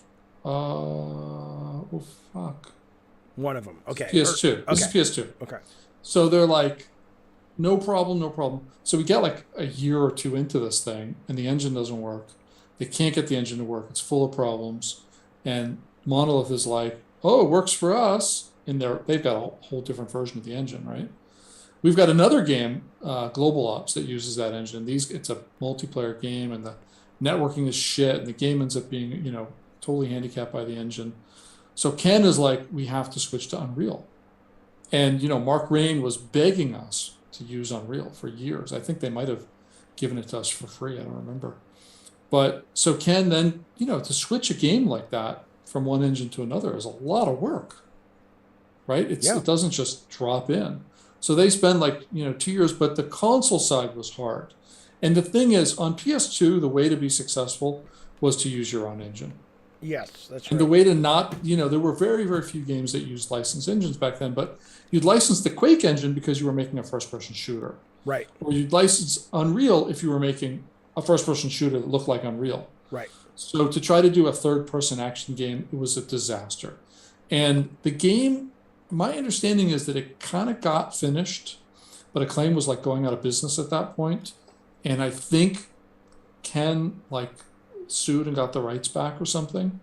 And then he licensed it to some Indian company that launched it in India or some crazy shit like that. Okay. Yeah, I thought it was... It got launched, but not in the US. Yeah, I thought it was great when I played at E3, and I was always bummed. I was fascinated to hear that was something you guys ended up working on. But the gem was that his second game was called Freedom Force, which did ship and was a big hit. That's right. You worked on that. That's on your resume. Yeah, I put the deal together. Was that Fox? No, that was Crave as well. Crave as well. Yeah, so I had a producer, this guy Kevin, who's now one of those guys that tells you every few months that the apocalypse is coming, and he tells you the date, and then it never happens, but then the date changes. Is he literally that guy? Oh no, he has a whole YouTube channel where he talks about when the what is it called? Where everyone disappears. The revelation, the rapture. The rapture. Right. Yeah. So he called me once, 5 years ago, and was like, "This is the date. You need to believe in Jesus and get your affairs together because this is going to happen." Okay, wait. We have to talk about this now. So he literally believes this. He literally believes the rapture, even though it's it's a fictitious book. 1,000 years after the death of Christ, but he believes it's the literal word of God. So, dude. So I have to tell you the Crave story. I was saying no. Can we call him right now? We can't call him. He's deranged. I mean, That's fascinating that someone's no, walking Dave, the planet he'll believing this. He'll find your house and he'll show up. I would love to. I invite them in all the time. No, Whenever you the do not wanna Mormons mess- knock and the religious people knock, I'm like, yes, come in. We have to talk. I'm Do fascinated. not that you want believe to mess with this kind of crazy. I think Fine. I can go you're toe to playing toe. with fire, Dave. I can go toe to toe with crazy Michael. But that said, yes, continue. Mike, Continue. do you own firearms? I do. All right, you're fine then. Okay, fine. go with Crave. Back to Crave.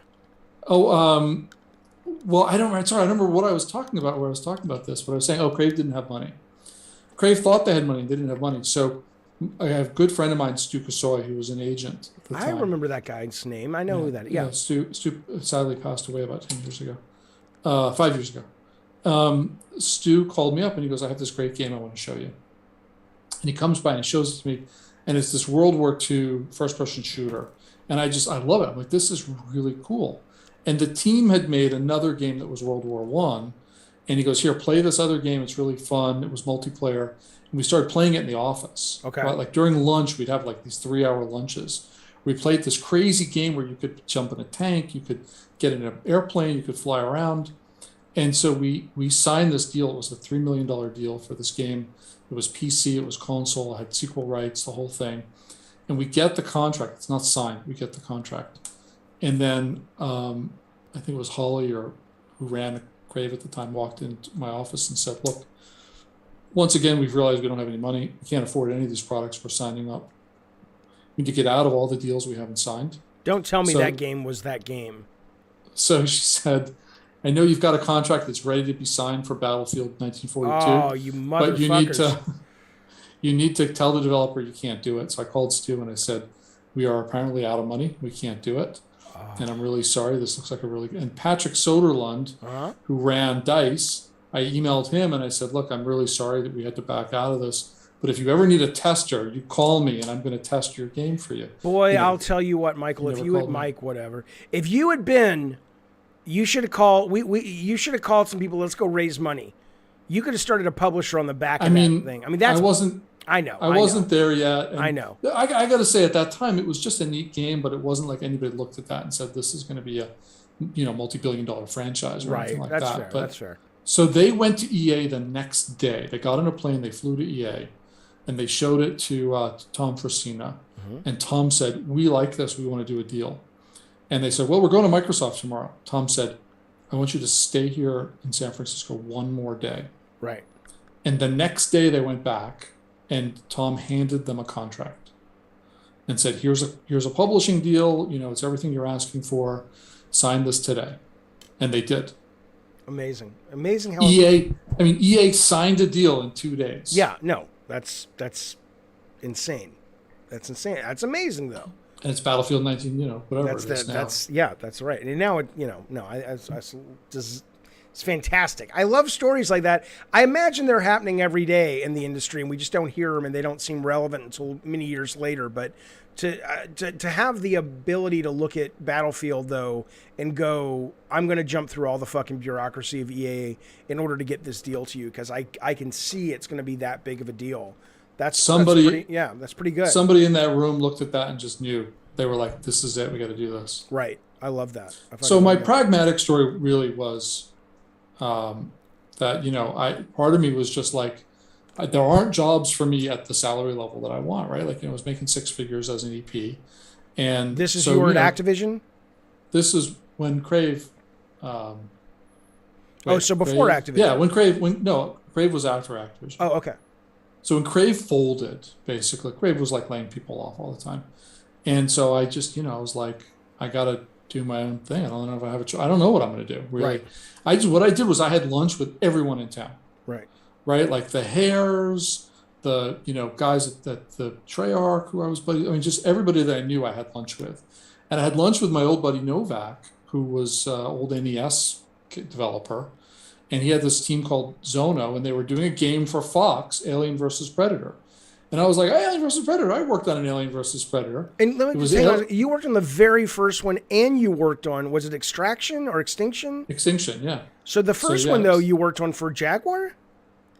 No, Rebellion did a Jaguar game. Okay. And then I said, hey, we should do a PlayStation game. Let's call those guys, because that Jaguar game was fucking awesome. Right. right? And the Jaguar game was all like they had done models and they took pictures of the models and made sprites, and so it was a really nice look.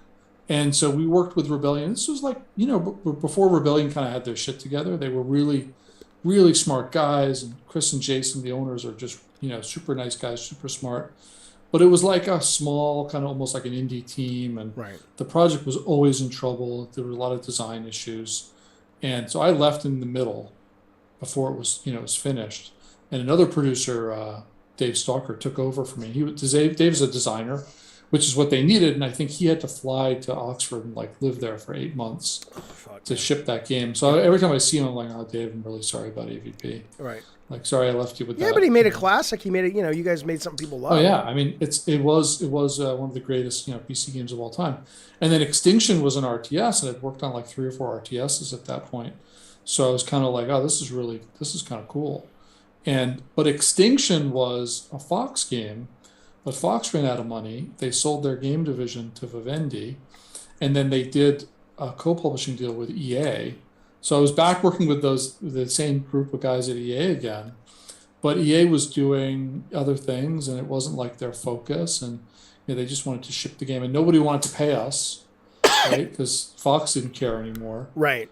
But it was a really cool game, Yeah. and the only bad thing was there was no PC version. Everybody wanted a PC version, and Fox said we're not doing a PC version.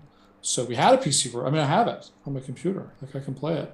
But it never got released. Oh. And what I want to do at some point... You want to send me a copy so I can stream it? Oh, come on. No. But I want to get Fox or somebody to pay us to do a remaster, because I've got all the source code and everything. Yeah, that would be amazing. That would be fantastic. I would love that game. So that was my taste of running a studio, and we got bought by Mumbo Jumbo in Texas, and that was some good times. We made a shitload of games, and then I've been independent since. And which do you mostly because I just can't get a job. Is that right? I mean, you just don't have a choice. If you had a choice, if you could go back and work at Sony PlayStation up in Foster City or wherever they are, or there's a bunch of game companies in Texas, you would rather be working for the man at this point? Does Connie watch the stream? Because I would love that. I have no idea. I talk to Connie every now and then. I think Sony hates me at this point, which breaks my heart. But I don't think anybody truly hates you, Dave. I feel bad because I never give away secrets. I would never do that, and I never But when you do a show like this, you have to traffic in honest opinion and genuineness. Even though I always make it clear it's opinion, I would never give thing away. You're a shock jock. You're just trying to get clicks. No, I would love to get clicks. Don't get me wrong. I'm not above it. You're the Rush Limbaugh. Yeah. No, who's that? Glenn Beck. Sorry, you're the Glenn Beck of video games. Right. All I'm saying though is that I do think I've probably burned some bridges with those people, which is unfortunate. But I'm a big fan of Connie. I think she's awesome, and I don't know if she watches. I don't know if Hunter watches, but I do know that more people that are in the industry watch this. I'm always stunned when I hear names and they're like, "Oh, I watch it." I'm like, "Really?" And they're like, "Yeah." I'm like, "Come on." They're like, "Oh no, no way." Look. Here's the deal. Being independent is tough, right? And there are years where I have had, really bad years where I didn't make any money. Yeah. And there were years where I spent the last 2.5 years working on Oddworld Soulstorm. Yes. So I got paid for a long time, and I'm still working on that. Hang on, when you worked on that game, what does that mean? Because there was was it Heavy Iron? I mean, there's a lot of people working on, it wasn't just like Lauren's company. There was a lot of outsourcing to make that game, right? So what did you guys do? I got to be really careful because, certainly they're a current client. Oddworld has a distributed team. They have a few different pieces to that puzzle. Right. And I helped them put together a world-class engineering team. Got it. Okay. That was some guys I had been working with that were, it was like my team in Australia. And we put together a team to help them ship that game. And, I'm still working on that with them. We've got some follow-up. There's always extra bits and pieces you need to do after you ship a game. Yeah. Soulstorm shipped as a PS5 exclusive. That's right. And, there's other things coming. That's what I'm trying to say. So, but those were, those were great years. But, in the lean years, like I went to Spin Master, which is a toy company, and I walked in the door and I was like, I want to be a full-time employee. I want to dump my other shit. I don't want to do any more of this consulting stuff. And, like, let's make that happen. Now, the guy who ran development at Spin Master was a psychotic criminal. And so that didn't happen. And I ended up I left. I want you to understand, people watching, there are literally things that Mike Arkin will not say for legal reasons and for people coming to his house with guns. They must be some fucking crazy stories if he'll say, you'll name a guy, basically, the head of Spin Master. I'm not going to name anybody. Yeah, but how hard is it to find who ran development at Spin Master and you're calling him a psychotic criminal, which means the other stories that you won't tell, goodness gracious, Mike, you need to write a book and put it out after you die, because I'll tell you, Dave. I just won't say it online. Okay, fair enough. All right, keep going. It's evidence.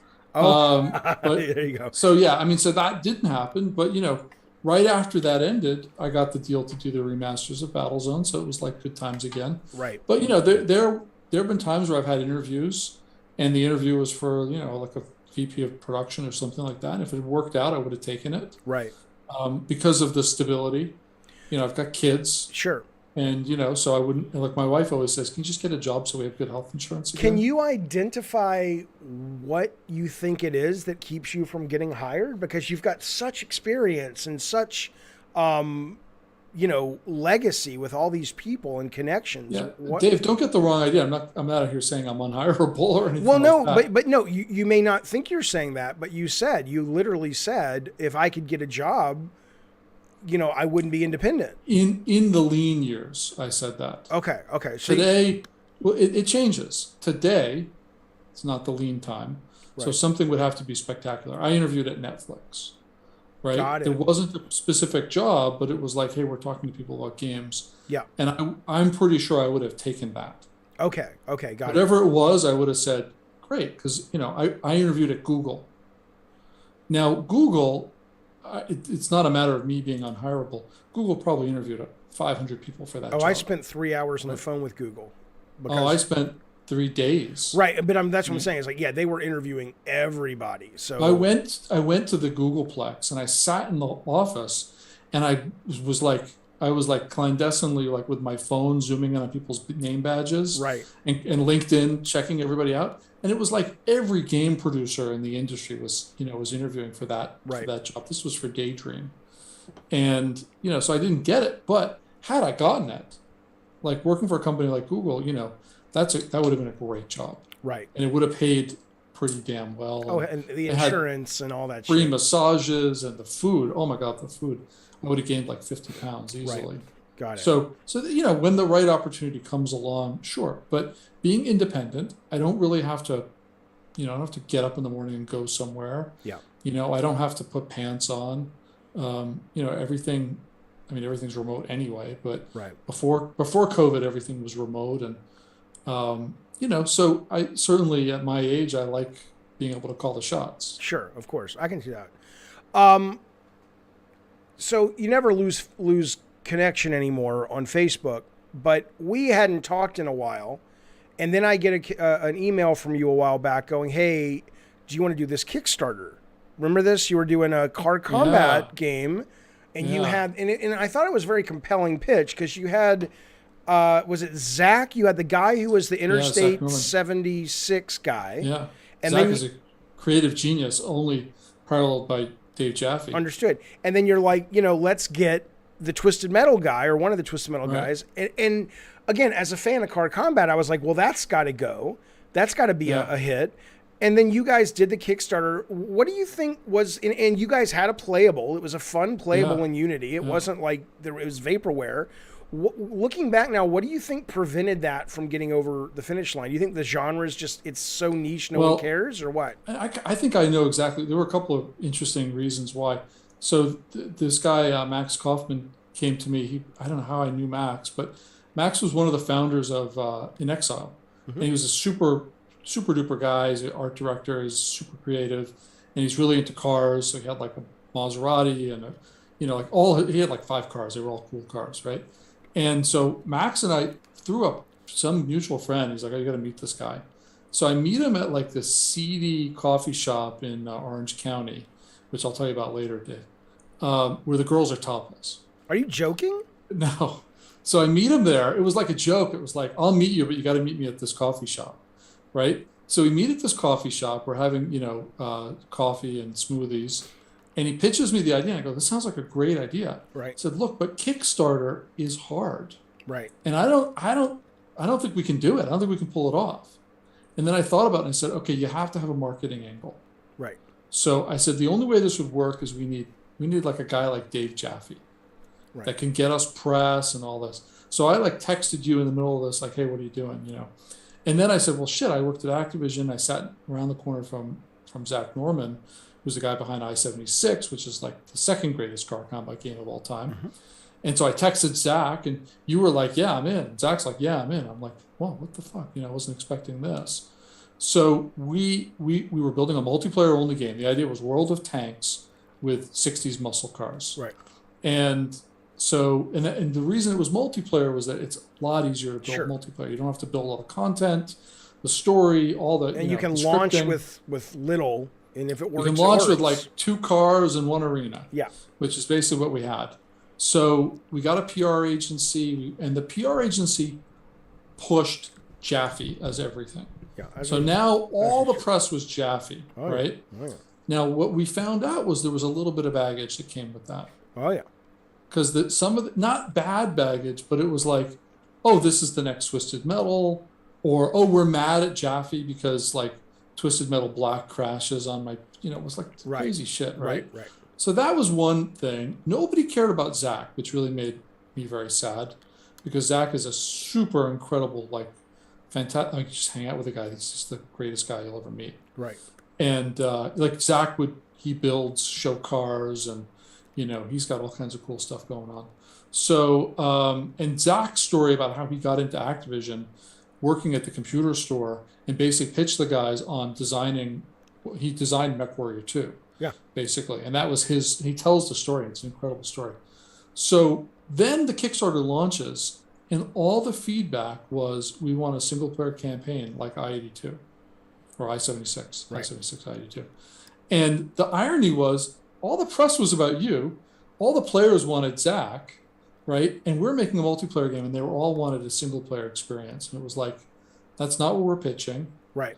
And we couldn't do it for the money we were asking. How soon did you know after you launched that you weren't going to get there?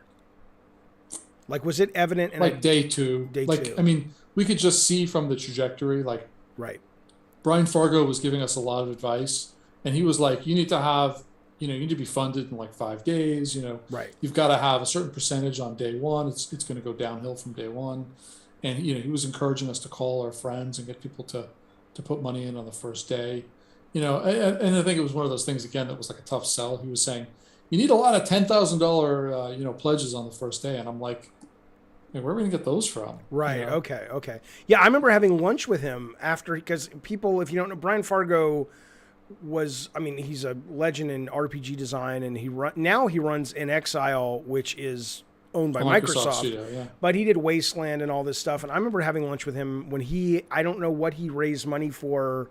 It might have been Bard's Tale or something, but he was a real success Kickstarter. I think Wasteland 2 was the first Kickstarter he did. Right. And so he was all in on that. And he was like, Jaffe, you have to do a Kickstarter. And he knew the way to do it, but I ended up just saying, oh, Sony's going to give me money. I'd rather just take the check.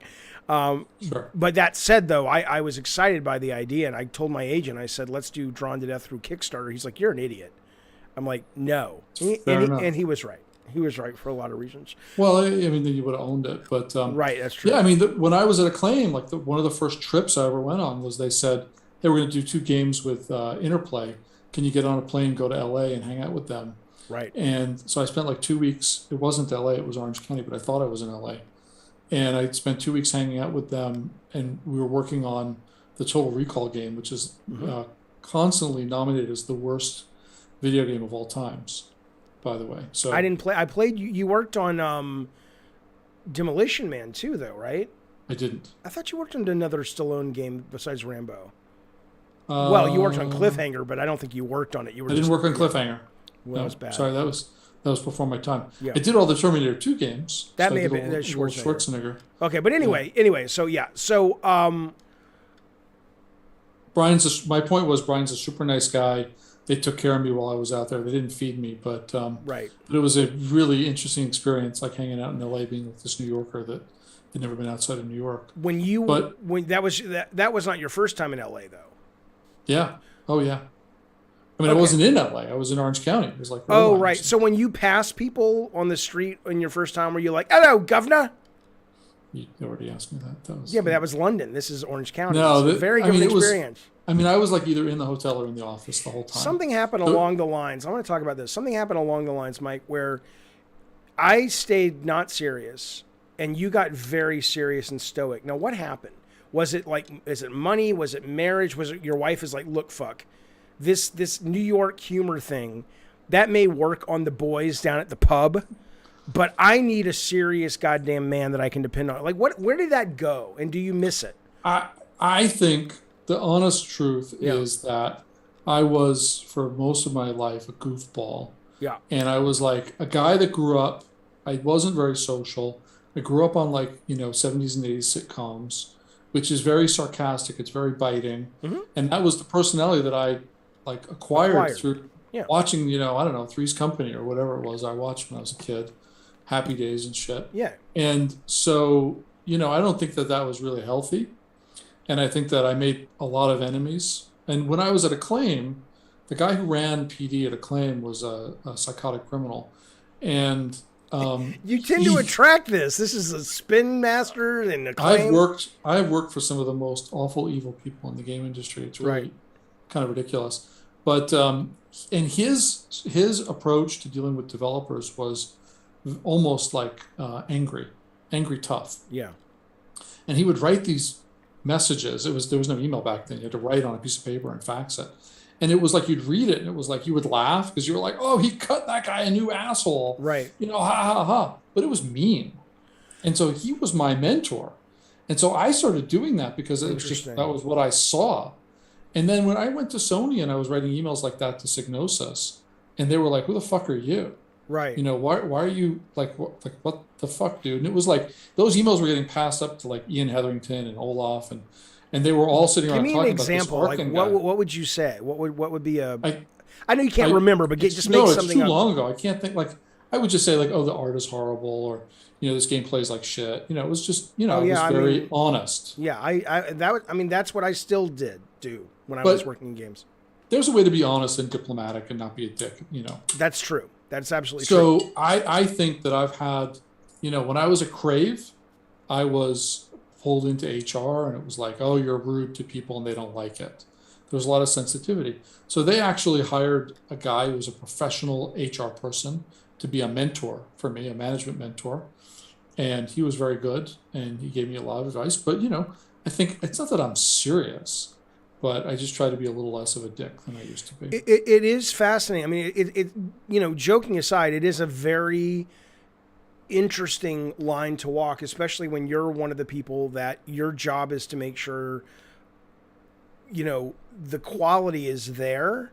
And especially with an external producer, you have this wonderful vantage point where you're able to not, a lot of times I would say to people, it's like your good week at the office is not my good week at the office. Because if you're in the trenches making a game, the fact that it runs at the end of the week and you got this guy's code in and this art thing, but that's not, the player doesn't give a shit, right? So your hat is always, or my hat was always the player.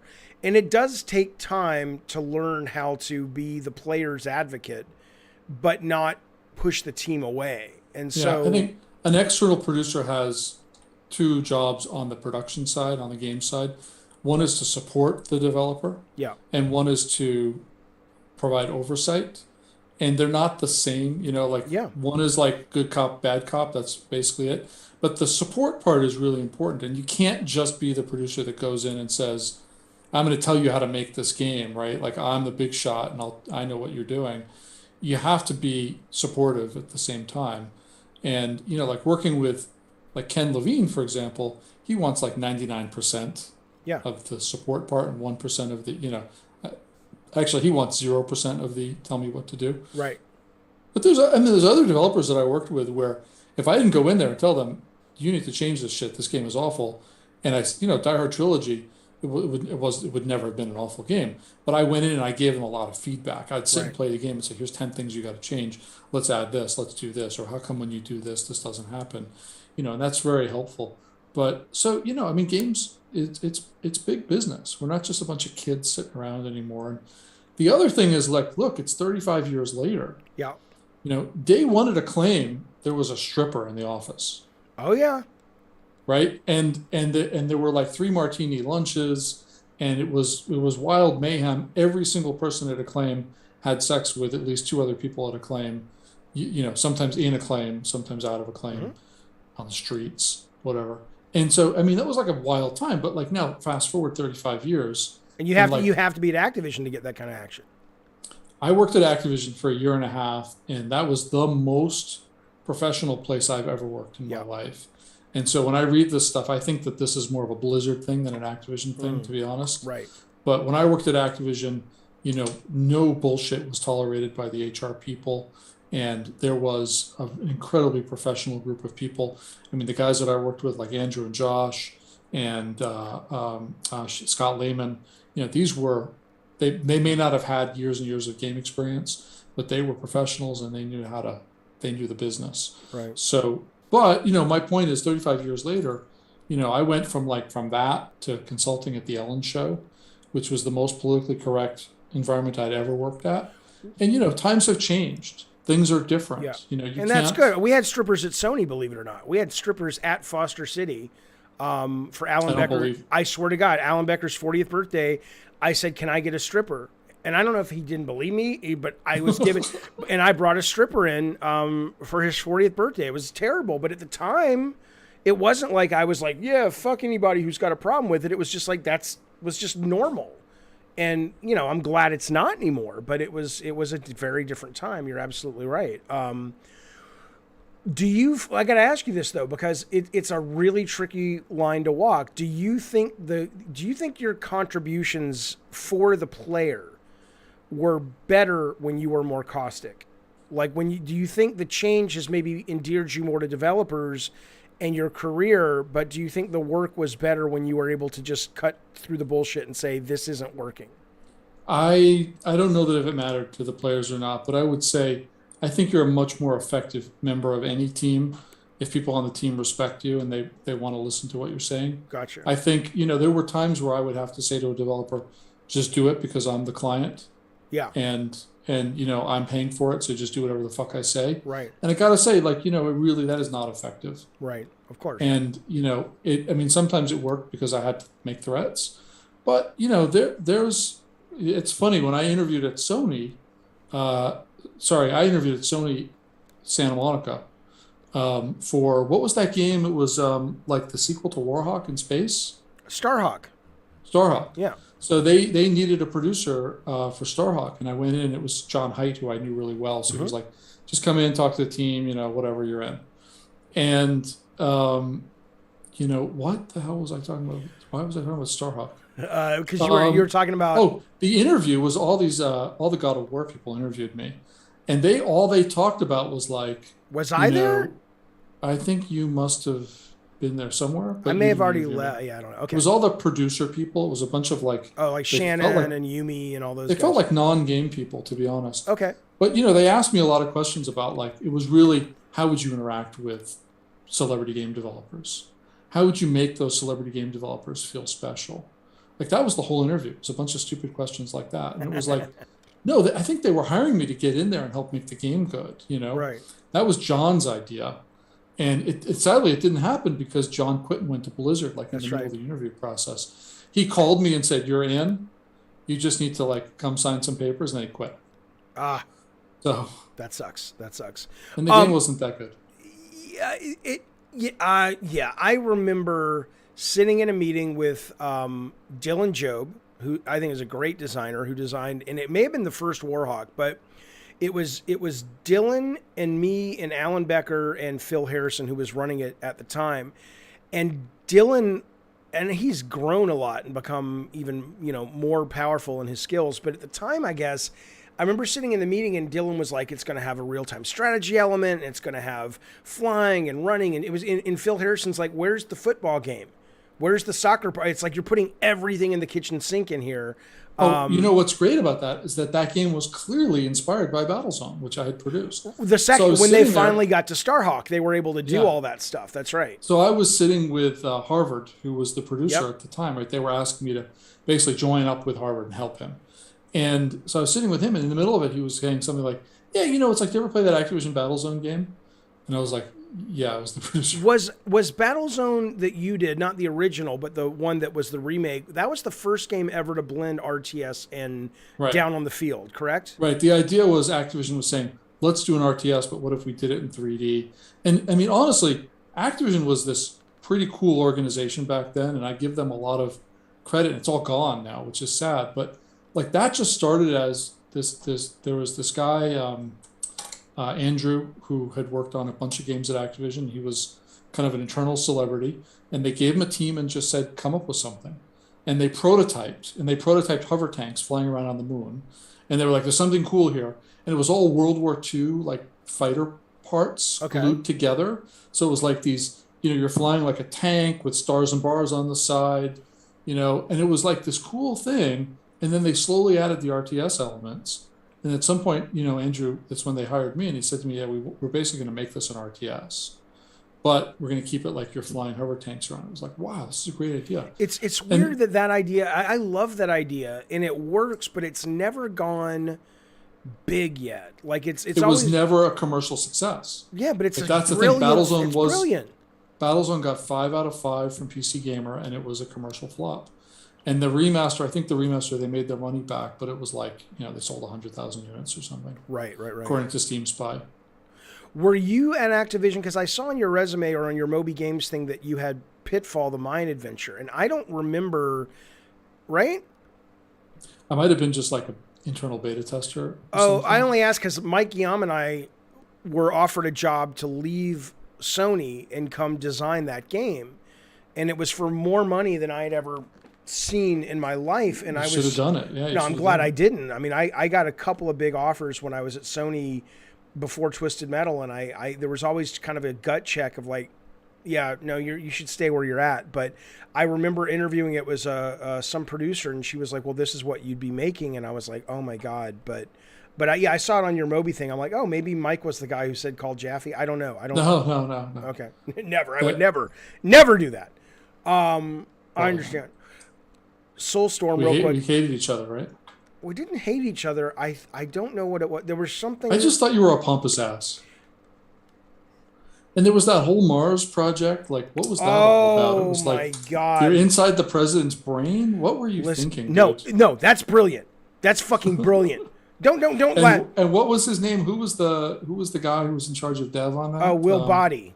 Will Body. Who had fucked everybody. Like, literally. Yeah. He had sex with me, actually. No, I mean, he had fucked all... I mean, it's insane when I find out later how many people he had sex with. He was a madman. But it was a disaster. And I did a whole stream about it. Keep going. Rich... Oh, you did? Okay, so Rich asked me at one point, can you go take over that team? They need a producer. And I was like, no fucking way. I was like, no, you're crazy. I'm like, I don't want to have anything to do with that stuff. It was just... but again... weird... But there was no one to tell...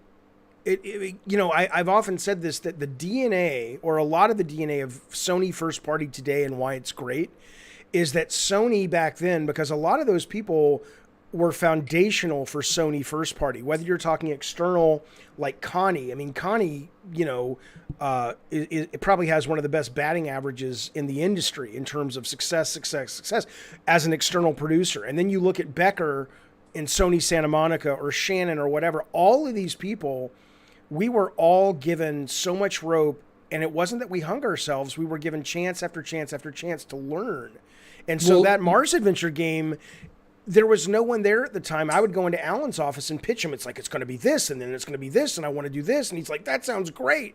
And no one knew enough to say, you're a fucking idiot. But ultimately, that freedom to explore and learn was what built a lot of why Sony first party is great today. The problem was that team didn't have a producer. I mean, and a real experienced producer. It wasn't me. Right. But it needed a producer who could say, okay, Jaffe, this is a great idea. There's some great creative story here. Now, how do we make this into a game that's achievable on this new piece of hardware? There was never that discussion, ever. You mentioned Connie's name, and I do want to say one thing about Connie. when I was there and we were working on Johnny Mnemonic, and Connie was in this other group that was like tangential to us. It was like the multimedia group. Yeah.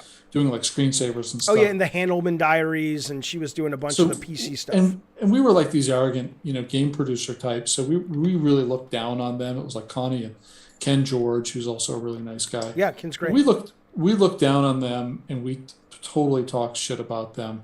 And then, Foster City happened, and Connie turned out to be one of the smartest, most successful people in the entire game industry. Yeah. And, I still to this day, and I'm sure I've told her this to her face, but I still to this day feel really bad. And that's part of that evolution of my personality that we just talked about. Yeah, I don't like it. I feel really bad. I don't like it. For the record, I don't like it. Keep going, Mike. Yeah. Fuck you, Jeffy. Yeah, Fuck you. enough. Oh, I love it. I love it. We're back. All right, keep going. Keep going. But, I felt bad because we were dismissive of this person who turned out to be a brilliant, fucking game producer. Yeah. And when you say we, I wasn't in that camp. I wasn't dismissive. I don't know, me and other people that I worked with. I just want to be clear. I always had a crush on Connie back in the day because she looked like Sharon Stone. I mean, that's the goddamn truth. Everybody had a crush on Connie back in the day. Yeah. So, and the smart people still do. Well, I haven't seen her and talked to her in ages except Facebook. So she looks exactly the same. Not that would be why I have a crush on her today. I'm just saying that I don't interface with her as much as you do. So keep going. Sorry. So I introduced her to a friend of mine who had a team, and they did a project together. And my friend didn't want to play ball with Sony, right? Didn't want to, follow the direction that Sony was giving them. Sony was giving them direction about controls and things like that. Mm. And my friend was like, "Oh, I don't want to do this. Why are they trying to tell me how to run my company?" And it was just the stupidity of the whole thing. And the game ended up getting canceled because Connie had a pretty good team of people who knew what they were doing, right? And when the smart people in the room tell you what to do, you should listen to them. But like you said, her track record is unfucking believable. It's insane. If you look at, Becker was giving her a really good run for his money, or her money. But yeah, if you look at all the Insomniac stuff was born out of her, the Crash Bandicoot stuff.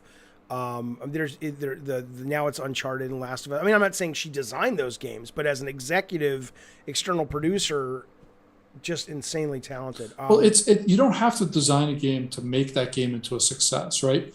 Knowing how to put the right people in the room together. Right, it's a different job. The high concept, green lighting the high concept or making sure the developer has the right ideas, that is a talent that people just don't understand and don't appreciate. Her other talent, keep going. Sorry, go ahead. Well, the fact that Alan Becker is no longer at Sony is also the most criminal thing I've ever heard of in my life. It's horrible. And the way he got ushered out, and I asked him to come on the show, he's like, no, he's retired. He doesn't care about burning bridges, except he's just a super nice guy. He's not going to do it. But the story is they literally called him. It may have literally been Jim Ryan who called him and said, your last day's Friday. And it was it. I'm like, this motherfucker built this software company in a major way. He wasn't Ken Kutaragi major, but if you're talking about American first party, you don't get where they are today without Alan. You just don't. No, and Alan was there from the beginning when it was CBS. That's right. That's exactly right. When it was ImageSoft and he was always, if I needed to know something, I'd walk into Alan's office and sit down and talk to him, right? He was the guy that was the smart guy. Well, here's what's interesting about Connie. I was going to say Connie's other superpower is she, and again, I don't think she would admit this, but I think she knows. There's no way she doesn't know this. She's so, she's almost autistically brilliant in her political abilities to survive and get what she needs. Right. And I remember going to lunch with her one day, and we were talking about Alan, and the way she described Alan was, she said, oh, well, and I never forget this. She's like, still waters run deep, because he was so quiet and so zen. In my mind, I'm like, you're the one who runs deep. You play this character and you play it well, but there are so many gears turning in that woman's mind. You can't be successful at a big corporation without knowing how to manage that. And I have never been good at that, which is also why it would be hard for me. Who knows what would have happened if I'd gotten the job at Google? I'm sure I would have gotten into a pissy fight with somebody and gotten fired over it. But so that's a talent, and it's a skill. It's not a talent. It's a skill that you learn that allows you Mm-hmm. to then achieve. use your other skills, right? Like, so you could be the greatest game developer, the greatest external producer in the world, but if you don't know how to play along and keep the job, you'll never get the good things done. It really And sucks so, that it's that way, but it's that way. I mean, that's part of but the you know, it's part of the job. seeing her teams, do things like Ratchet and Clank Oh man, yeah. and Jack and Daxter and things like that in the early days, and all the Last of Us and all that stuff lately. Spider-Man, I think Insomniac is still her team. Oh man. So No, my son is 6 years old, and he's finished both the Spider-Man games by himself, and he loves. Miles Morales I'm playing right now for the first time. It's fucking amazing. Love that Well, game. my 6-year-old son finished it in the first month, so I hope you can also achieve that level. It took me 3 days to finish Hook when I was a tester. That was the first game they gave me. And it took the other testers 3 hours.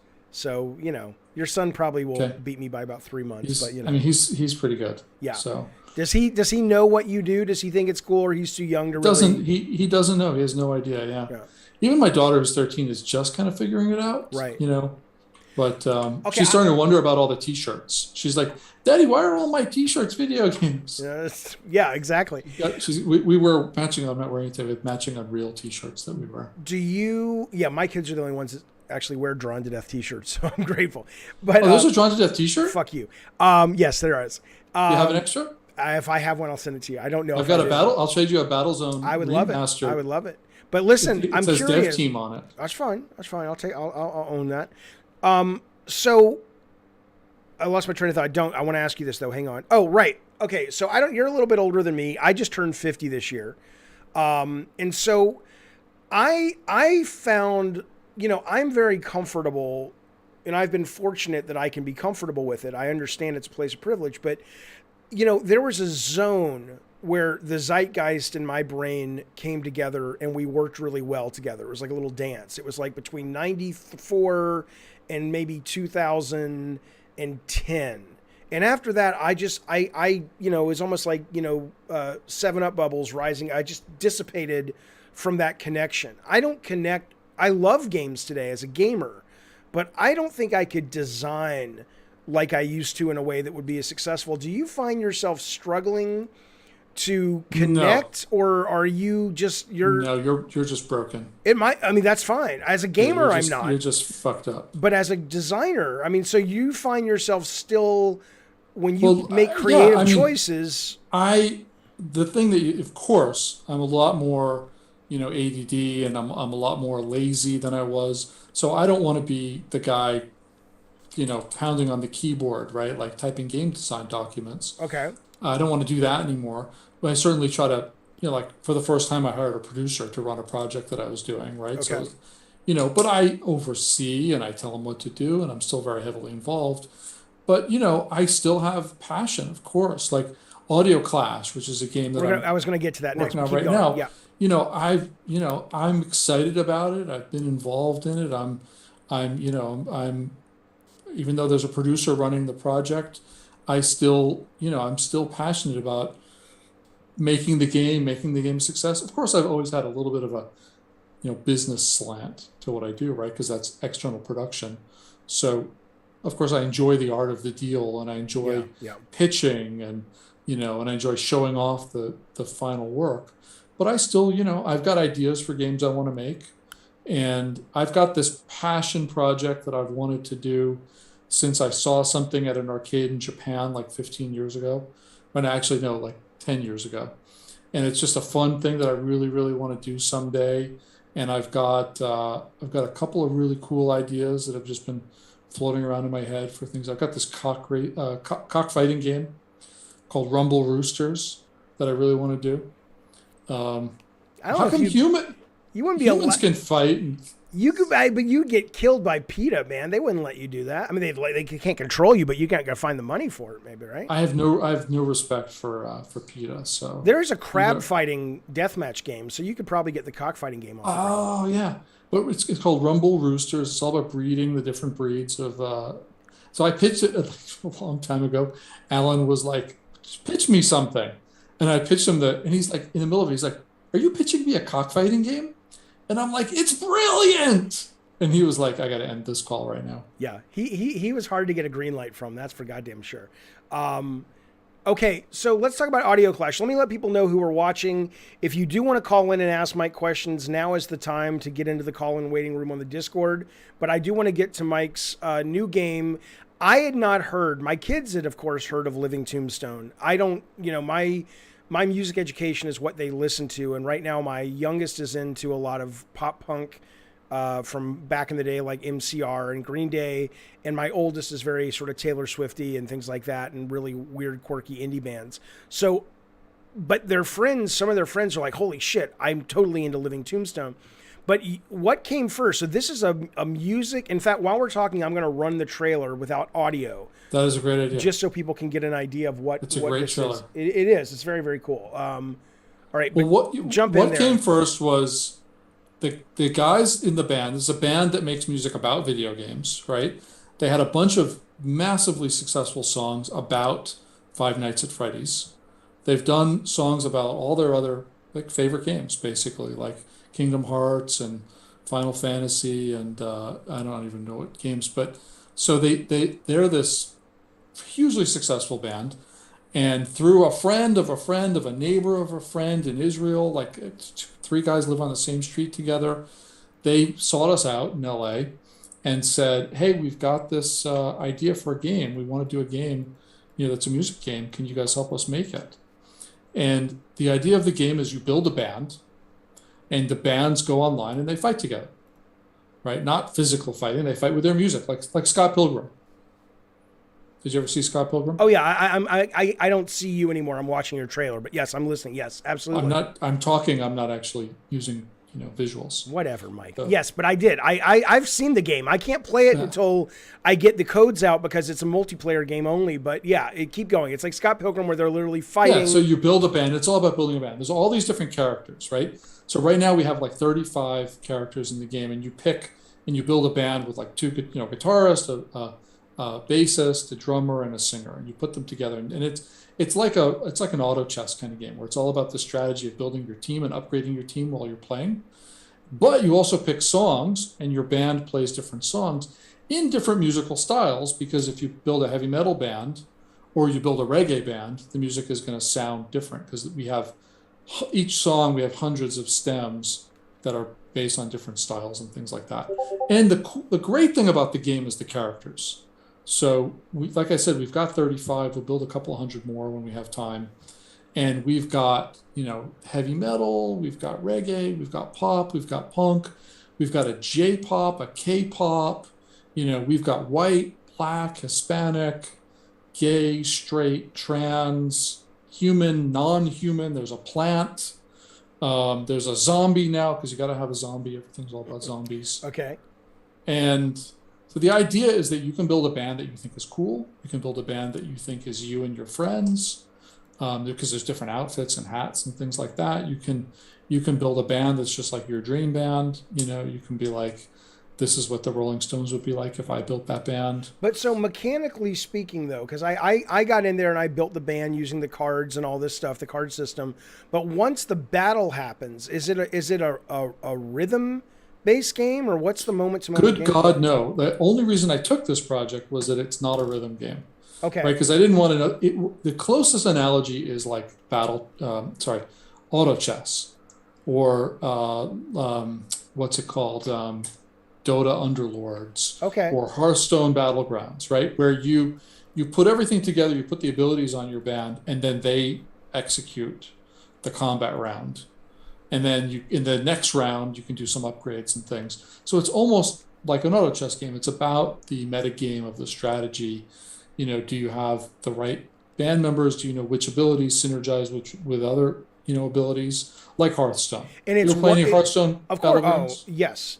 So yeah. Let me ask you. I got my first last week or 2 weeks ago. I got like 5 first places in a row. I won't play Hearthstone anymore though, because they fucked the balancing up. I used to be addicted. It was one of my favorite games of all time. it's still in my top 10 because it's so that run they had between like 2013 and 2017 was just sublime. And then Activision came in and said, let's make more money. And it's like, oh, fuck yourself. You killed your balance. But anyway, so this game, it's 1v1 it can be up to 8 different individual humans playing at a time, correct? Right. So you play 8 players and you do one-on-one rounds, and then it does a round robin. And so you play everybody, and then after 8 rounds, there's a winner. Right, but you have a mode where if we wanted to play it today, because what I'd like to do, because you're going to give some codes. You can play out. one-on-one, yeah. Okay, so I will, just so you guys know watching, I will be streaming this game later this afternoon, early evening, just depending on my schedule.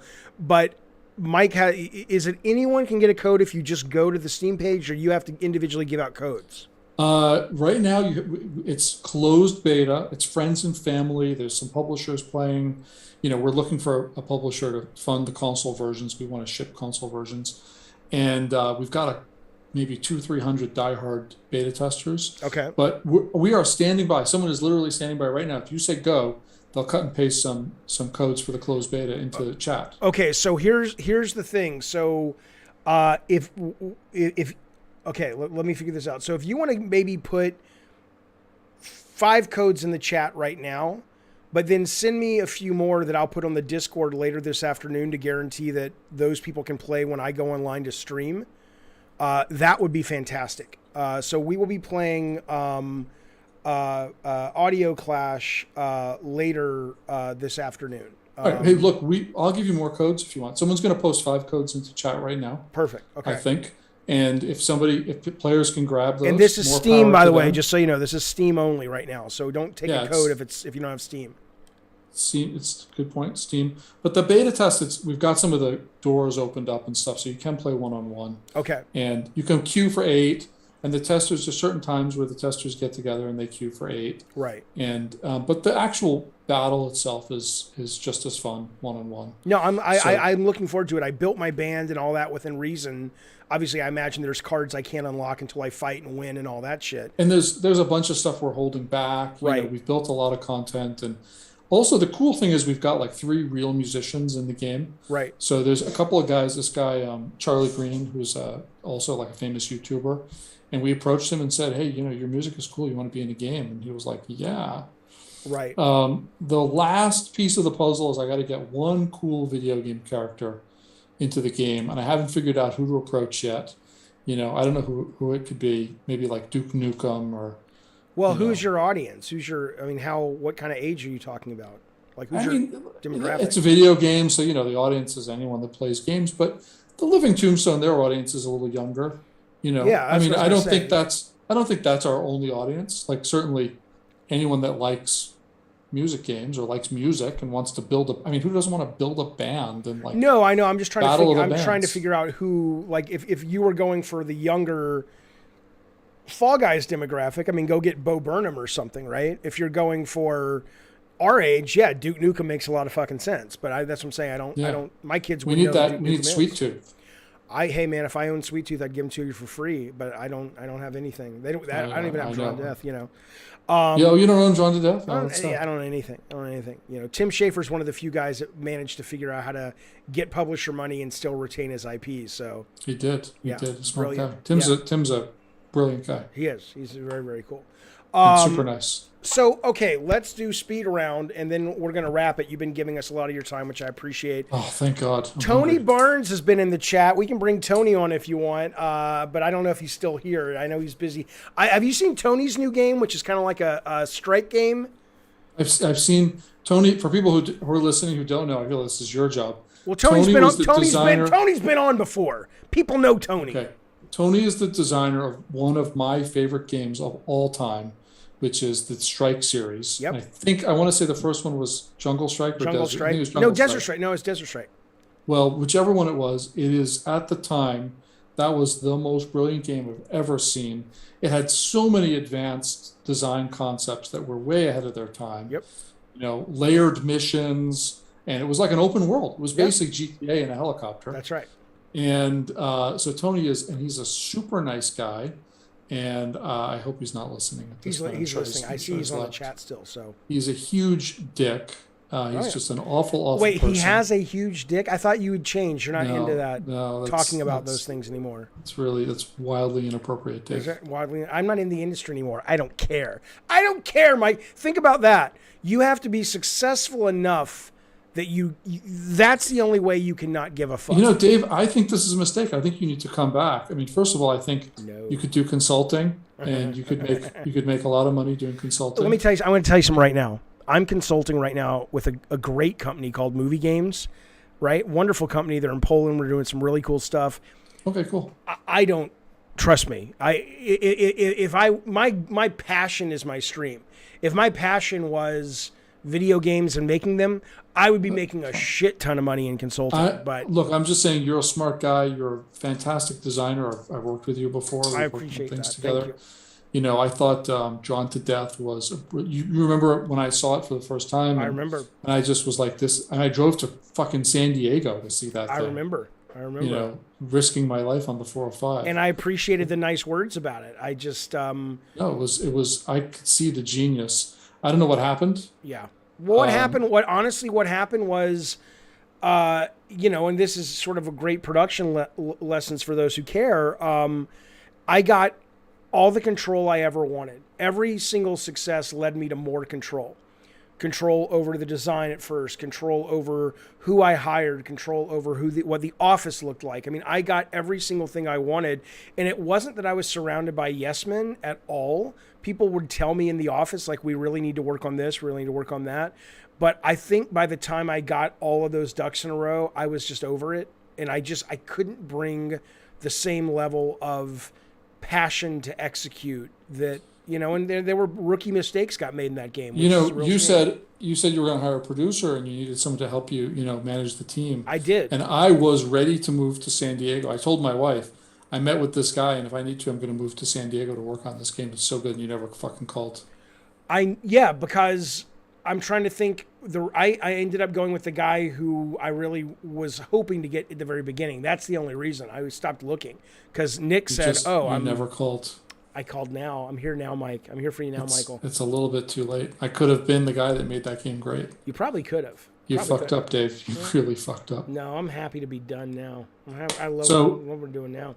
But that said, though, I hope people got the codes. We posted the codes. Yes, they did get the codes, and they will be. I will be streaming that game, Audio Clash, later this evening. By the way, you will be the first person to ever stream that game live. Excellent. I'm looking forward to it. We have not allowed anyone to do that at this point. So I'm giving you permission on the air to violate the NDA. Thank you. And let me ask you, so when I reach out to you via text later today, if I need not a bunch, but like 10 codes to put on the Discord, because I want to have an 8-man game going.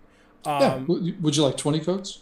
I would love 20 codes. That would be fantastic. I mean, it's a beta. We love to have people playing it. Right? Fuck you, Classic Krusty. I'm not a layabout bitch. I'm doing something else, you fucker. They don't respect their elders, Mike. What do you think about that?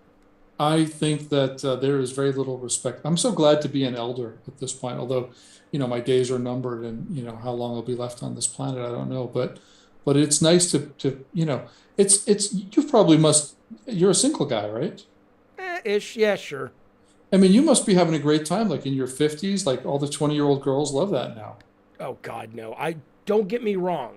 I'm Maybe not 60s. I'm not opposed to that, but it is now that I have. My kids are 18 and 15, and they just read me the riot act. Whenever I say anyone's attractive under the age of 40, I'm a creepy old man, and I'm going, I'm not gonna marry the woman. I'm just like, I literally can't look. There was a woman we were talking about the other day.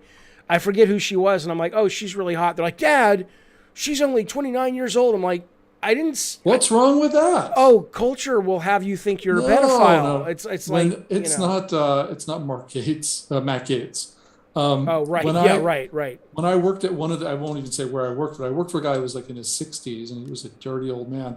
And he only dated girls in their 20s. Oh, it's brilliant. And there was something about he had hit that point where he was attractive enough where he could start dating, young girls. Well, it's probably his bank account was attractive enough, right? It might have been the Porsche. Yeah, whatever. Yeah, exactly. I have a Toyota Corolla that I share with my ex-wife because she lives around the corner. Well, nobody goes anywhere anymore. We're all living at home now, working home. Dave, you really could do better, and we'll have to have a talk about that later. I don't care about those things. The women who are going to be into me are the crunchy granola girls that are like, good for you for not being a materialistic fuck. I drive a Tesla Model 3, and what's funny is that the adults don't care. But when I pick my kid up from school, it's like these 6 and 7-year-old kids come out and they're like, "Oh my God, a Tesla Model 3!" And I'm like, "What? Like, why do I have the car that's beloved by 6-year-olds?" Yeah. Why? Well, my question to you, Michael, Strangest thing is why do you care if your car is loved? That is the journey, Mike. Have you been to therapy ever? Not only when I was a child. Yeah, you need to go back. You need to not care. Apathy. I should. Apathy is the best aphrodisiac I've found. That's the. I don't care if people. I mean, I had cars in my life that people would stop at, street lights and would get out of the car and be like, "Hey, what's this?" Really? That kind of thing. Wow. I had a '94 RX-7, the 3rd generation RX-7. That was a beautiful, beautiful car. It's like the best Japanese car ever made. Okay. I had a Maserati. I had some BMWs, but the Tesla I bought not because of the looks or the prestige. I bought it because it's a $50,000 car that goes 0 to 60 in 3 seconds, Right. which is ridiculously fast for the money. And I never have to buy gas, and it's like super high tech, and it has video games. For your kids, right? It's weird they're in the dashboard. No. But when are you going to get a chance to play a video game when you're driving? Well, you know what? I take my kid to swimming 3 times a week. She goes in, does her swimming for an hour, and I sit in the car and I can play like Asteroids and Centipede. It has Stardew Valley and fucking Fallout Shelter. That's pretty cool. On the 15-inch screen, it's awesome. Afrally in the chat drops super chat. He says, Michael Arkin. I don't know why he calls you Michael. I have no idea. He says, will Audio Clash be available for Mac on Steam? Yeah, sure. We will do that. It's not that hard to make a Mac version of a Unity game, so I think we'll do that eventually.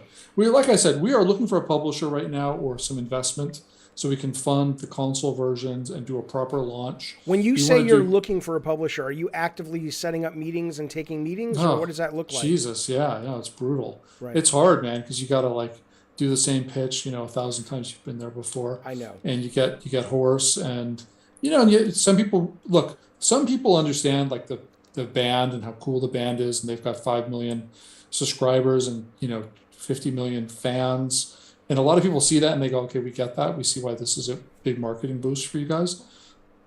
Some people are just like, oh, is this another rhythm game? Like, no thanks. We're good. I wonder, I'm sure you have, but you've probably gone the non-traditional route, like reaching out to more music companies, musicians, versus just going to game companies for funding, correct? That's a good idea. Do you know any musicians? Maybe. I mean, I certainly know agents that could look at your game and say, hey, we also represent, 21 Pilots. They might be a good brand connection. Well, yeah, I mean, one thing we definitely are doing, the band, the Tombstone, is signed with Warner Records. And so the long-term plan is we want to get some real musicians into the game. Like I said, we have 3.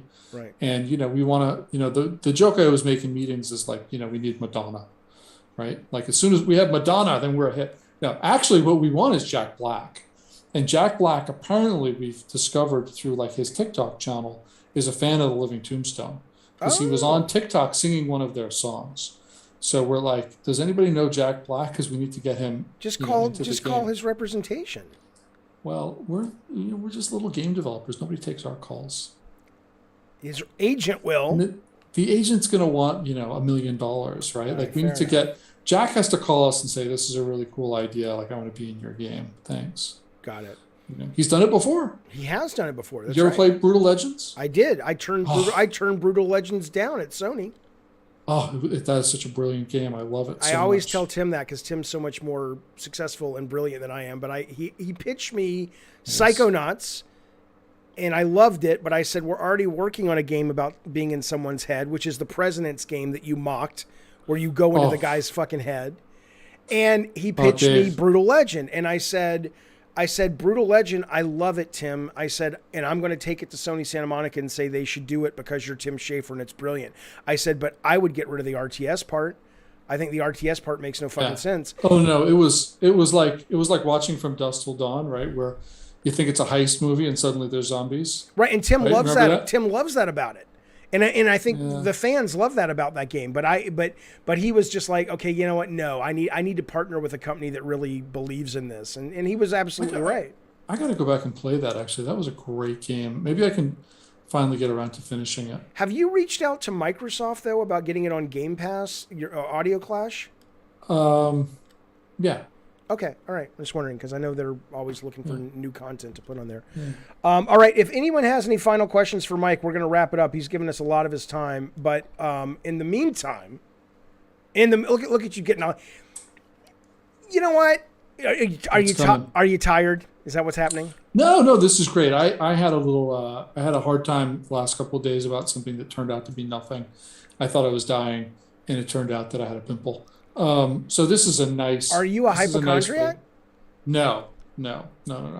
How does a pimple turn out? No, it wasn't. I'm exaggerating the story. Oh, I see. I had a legitimate medical concern, and I accidentally read the radiology report, and I didn't understand any of the terms and completely confused.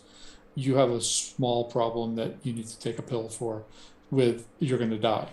I got a phone call. That wasn't my point. That wasn't my. No, but we're going to talk about it. We're going to talk about this chat is about. I got a phone call. I got a phone. Okay, you go first, but I'm going to tell you about my phone call. I was just going to say. So this chat is like a palate cleanser for me. So I'm glad. Now that I know everything's fine, I'm going to live to be 90. And then I'm faced with like the fact that I didn't do any work for the last 3 days. And what am I going to do? But I get to do this instead. And I love it. A lot of fun. I love that you've come. Dave, I love talking to you, and I love, we have a little bit of shared history. I forgot to tell my favorite Dave Jaffe story. Tell it. No, I think it's too late. Oh, You're Lord. wrapping up. What?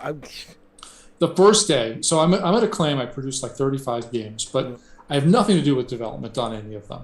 So I really want to do this more professional development. I think nobody at Acclaim knows what they're doing, right? We're just a bunch of kids.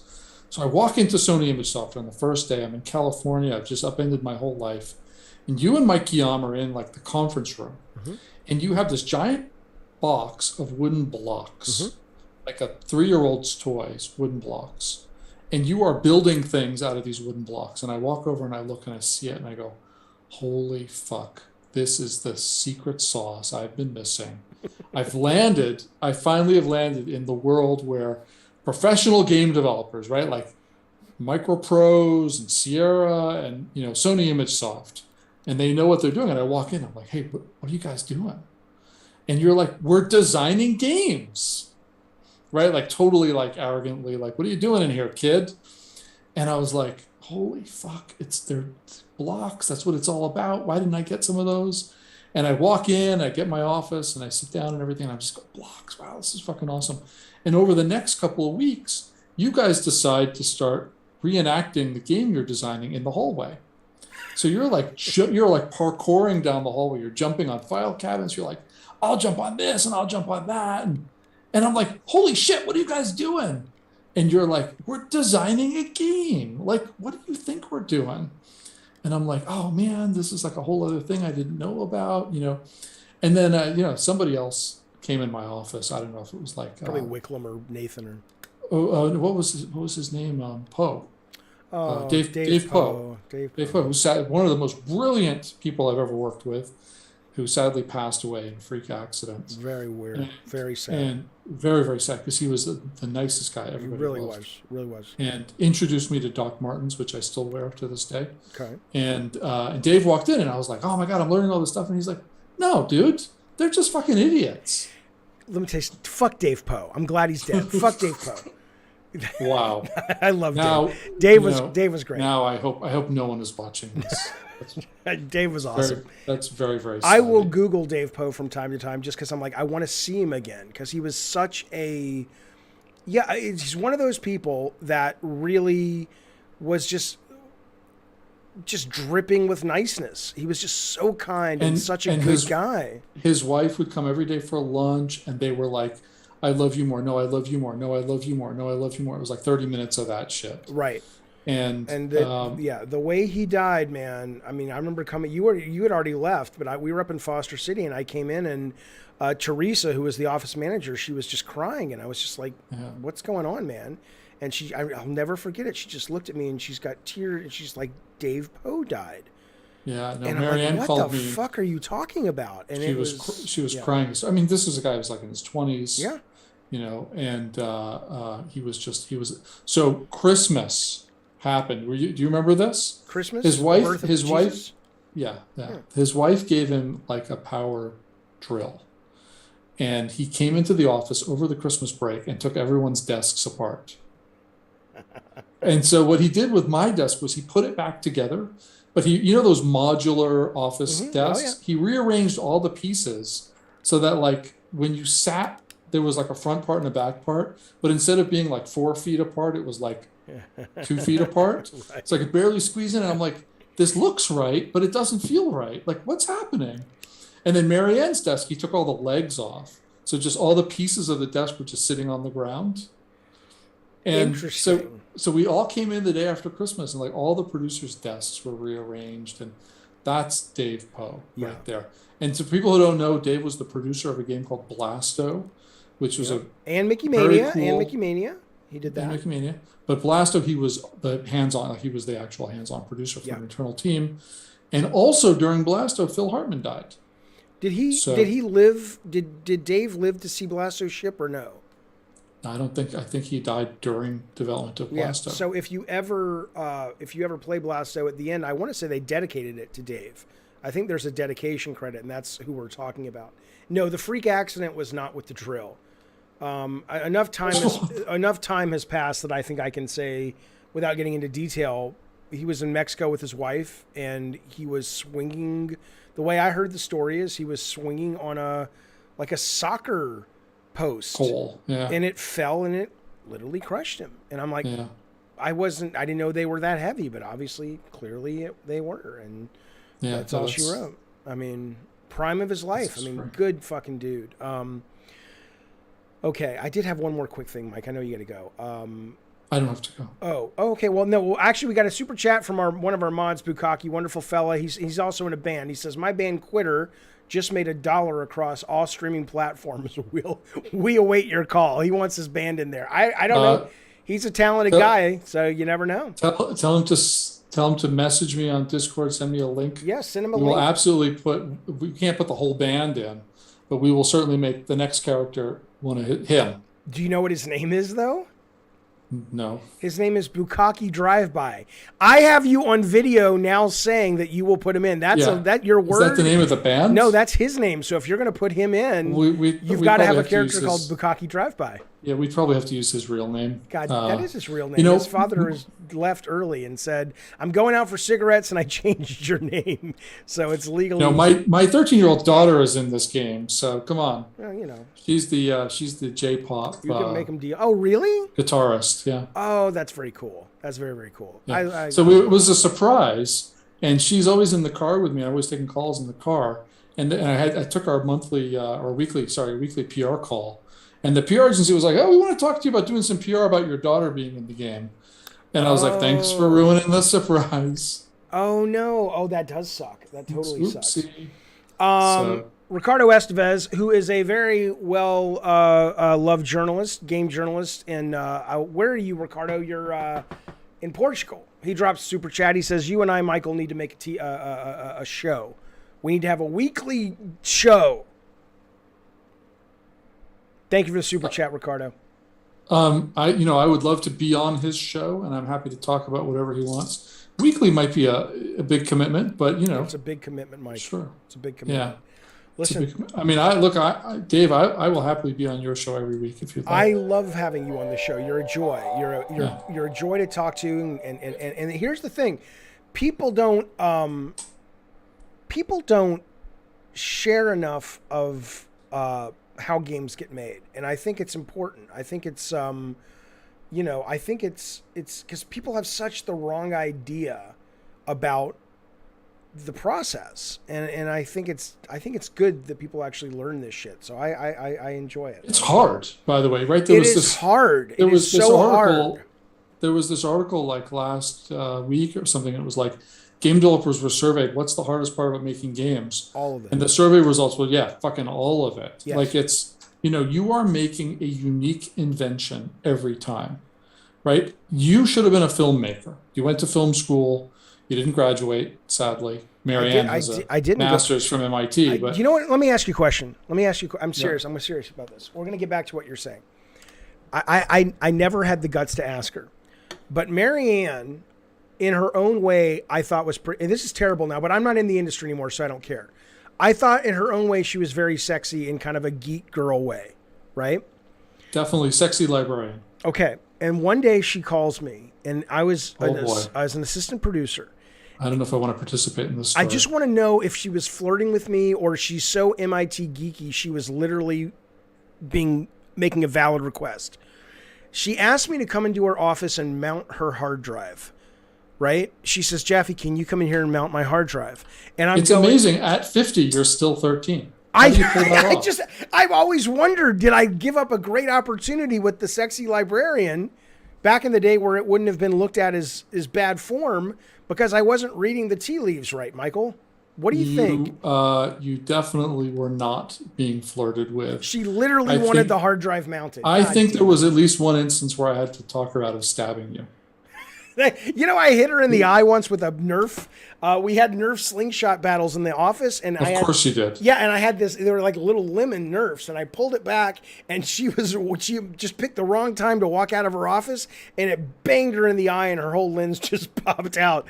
Yeah, she didn't like me very much. What an asshole you are! I didn't do it on purpose. She was in her office. I was shooting at Brian Wicklum in the distance. Yeah, he deserved it. Yeah, so. Listen, okay. People are asking 2 quick questions. Ellen DeGeneres. You worked with Ellen DeGeneres for 3 years on that show. People obviously yes, I was think in charge of she her. is... I was in charge of coffee and vegan donuts. Were you really? You were a PA? That was my job, was to bring her coffee. Are you joking? Every day. She threw it in my face most days. I want to know actually which is what why you I'm did. a little red. What did you do on the Ellen show? No, Ellen has a digital team. They have a games team, and there's a couple of games that people don't realize are Ellen's games. Heads Up and Psych. So I was the live producer. I was basically like a contractor while I was doing, Audio Clash, or while I was doing Soulstorm. They offered me this interesting opportunity to work out of the Warner Brothers lot, and it was one of those things again where like I didn't want a full-time job, but it was a good way to fill in some cash. So 3 days a week I'd drive up to the lot and I'd sit in the office and I was helping them because there was a lot of technical aspects to running these kind of live games that I understood and they didn't. And, in the case of Heads Up, we ended up going to a new developer and rebuilding the game from scratch. And that was something that I managed. And it was a lot of fun. I mean, Heads Up is an enormously successful game. If you've never played it, of course. It's a fuckload of fun. And they did, it was a small team. It was like 3 people. So they'd say, hey, we're going to write a Star Trek deck. Does anybody here know Star Trek? Right. And I was like, I've watched it since the 60s. It's like, was Luke Skywalker on Tatooine or something, right? That's Star Wars. I'm aware. So I sat down and I typed into a document and like 90% of what became the Star Trek deck. And then they did Lord of the Rings, and they were like, does anybody know Lord of the Rings? And I was like, oh, for fuck's sake. That's awesome. But did you ever what everybody obviously wants to know is because all the rumors coming out about her show that she was a nightmare. Did you ever interface with her directly? And can you speak to that? Because I was a contractor, I was isolated from most of the like crazy rules. Okay. Like you were expected to be there from like 9 to 8. Okay. Right. You were not allowed to go home until all the EPs went home. Okay. So there was some stuff like that. You were not during production because it's a TV show that's in production. You're not allowed to take a day off because you're in production. You can't leave in the middle of production. Right. That's right. So people there, like you couldn't go to the doctor. You couldn't, you had to do things on the weekends if you could. And so there was a lot of that, I think, that made people unhappy. Okay. I never worked with her directly. Like there were rumors that she was mean to people or whatever. I never saw any of that. Right. I met who's the producer who's always on TV. I don't watch it. Andy. Okay. I met Andy a bunch of times. Super nice guy. Cool. And I follow him on Twitter, and he says stuff on Twitter that I really like. Like he's just a really nice guy. he posted something that really actually made me feel good about something in my life. Oh, And but you know, like for the most part, people who work at the Ellen Show do it because this is a show about being kind to each other, yeah, being kind to people in society who have done nice things and rewarding them for the nice things they've done. You know, she always has like teachers on and things yeah. like that. And so there is a certain, you know, self, you know, I don't know what the right word is, but you know, there's a feeling that we're doing something amazing Right. that has significance to the world. And I think that's the reason why people were so shocked when it came out that she's It, not like really a nice person. it is ironic that sometimes in order to make a show like that that actually celebrates that, it's like sometimes being a politician, it's like I'm going to do this shitty stuff so I can do the important stuff, you know? So But I think the thing that she said online, which I think was really, you know, true, was part of her comedy special, was like, it's hard to be the be kind person 24/7. Sometimes you're just a normal person having a bad day and tell someone to fuck off. But if Ellen is on the street and tells someone to fuck off, it's like a massive news story. that's true. That's Right? true. So that, you know, I don't blame, do you blame anyone in Hollywood for being like kind of a, you know, a dick or a bitch? I mean, that's just producers in Hollywood are. Well, I blame Harvey Weinstein. I mean, That's different. And there was certainly allegations of stuff like that, and those people all got fired right, immediately. right, right. But yeah, in Like that terms was of, true. yeah, you don't ever have the full context until you do, and then it makes a lot more sense. But what I saw at the Ellen Show was people who were really, really passionate about what they were doing, and they were super excited. It was all 20 somethings, and it was mostly women and gay men, and so it was a little awkward for me being Right. like 50 straight, you know, male, and being from a different generation. It's actually hard to walk into an office full of 20 somethings and like actually get along. Ageism is interesting. I mean, I don't have to deal with it much. I mean, I deal with it a lot online, but I don't deal with it in the workplace because I'm not in the workplace. But yeah, I have found, I have been so surprised because, and you may or may not agree with this, but is something more interesting happening off camera, Michael? Is something happening? There's over just someone discording me. I think it's that guy who wants to be in the game, and I'm totally going to put him in the game. there? Oh, Bukaki? Yeah. In the meantime, let me get these two super chats. Ricardo How Estevez. cool would it be? It would be this guy just super. shows Oh, up and he's and great. just says, He is such a "Put me in." good dude. I always tease him a lot, and I think I've hurt his feelings over the last couple months because my humor I learned it from you, Dad. I got it from you, and so I tease him. But no, he's a gem. So he's awesome. Ricardo Estevez, thank you. He says, "Can you come mount my my SSD, Jeffy?" Yeah, I absolutely will, sir. And then Nitro Gas, thank you, buddy. He says, "I bet Jeffy mounted a bunch of hard drives back in his day." The problem is, if you actually take that to its conclusion, mounting someone's hard drive implies either I'm getting pegged or I'm having sex with men. Neither of those two things are happening. Because, right, if you mount a hard drive, the hard drive is the phallus, correct? And the orifice is you doing the mounting.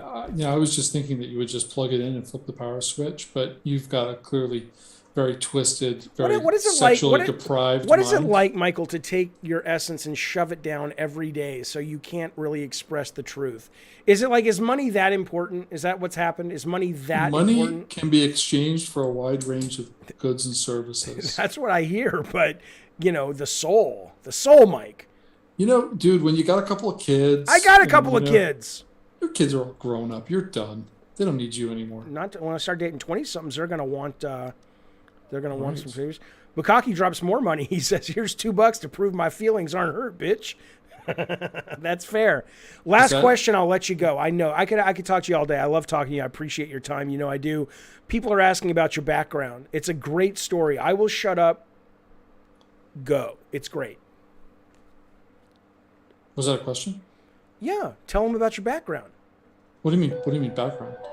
Tell them about where you are right now. I thought you meant like my background, like where I went to school. No, where you're sitting. My background is a computer store in Dallas called Computer Reset. And Computer Reset was a guy had this computer store. It was like a 100,000 square foot warehouse. And he filled it with computer parts for the last 20 years. He would buy out companies when they'd go out of business. He'd buy stuff, clearance in bulk. And he would he was refurbishing computers and selling them to schools or whatever. And one of these giant roll-up warehouse doors fell on his head and killed him. And so now there's this warehouse full of computer parts. and you can sign up online to go in on the weekends. The family is trying to get rid of everything in the warehouse.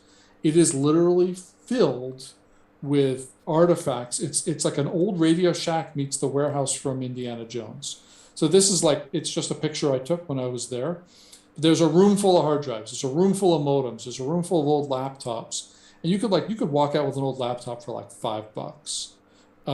You go in, you could spend all day there. You have to bring gloves, flashlights. You're going to climb shelves and pull boxes down. You don't know what's in them. It's incredible. If you live in the Dallas-Fort Worth area, just look up Computer Reset. People fly in from all around the country to go to this place. I put together an entire PC Junior out of parts, including all the peripherals, joysticks, monitor, and it cost me like $150. Amazing. I love it. So that's my background. I've got some more pictures. I should put them up online somewhere. Actually, they have a no picture policy, so I probably should not have that picture online. Yeah, for fucking sure. That's true. There's some because the building, I guess, is condemned or something by the fire department. Yes, that's very worrisome, but that's great. Please don't tell them about That's that. right. All right, Mike, I will hit you up later today for some codes. I'm going to you're welcome to stay on, but I'm going to tell them the story about the doctor calling me and my medical scare. You're welcome to hear it if you want, but I know I've been keeping you for a while. I'll remind people watching right now and watching later, Edmund McMillan, who is the creator of Super Meat Boy. He's the creator of Binding of Isaac. He will be on the show Thursday. We will be taking calls and all that stuff and talking about his career and his games and all that good stuff. And then I'll be announcing, we have a special guest coming on, secret guest, the 12th of September, who you're going to want to be there for. I'll tell you who it is later, Mike.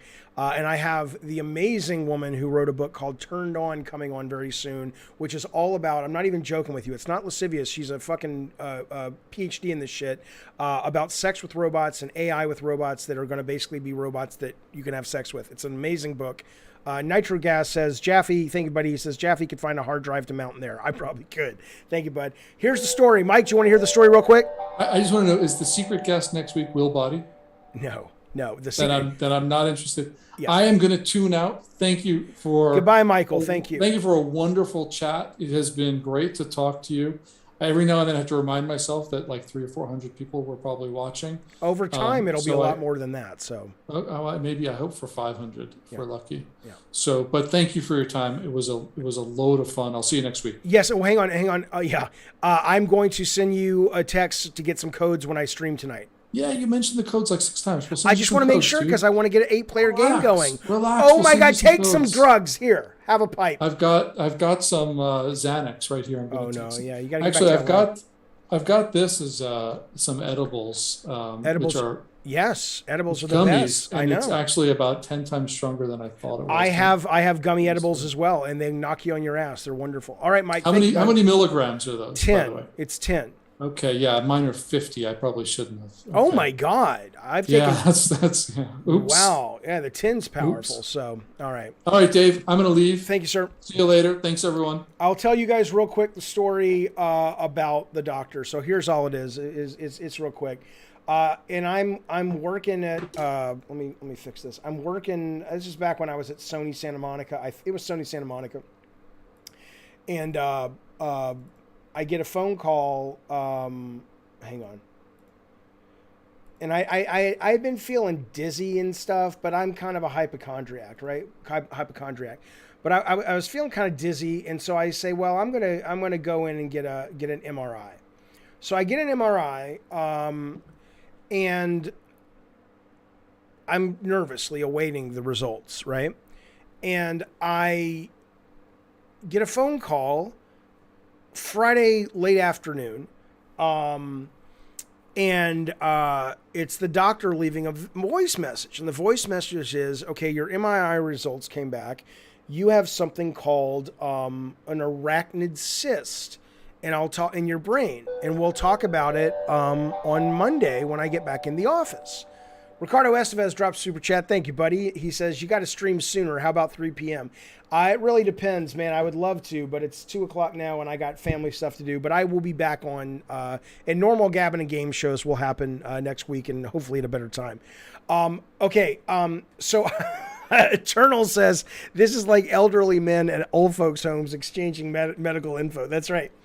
But okay. So I get this call, and I'm like, you motherfucker! You don't leave that on someone's machine at the end of the day, let alone on a Friday. So I go the whole week going, what?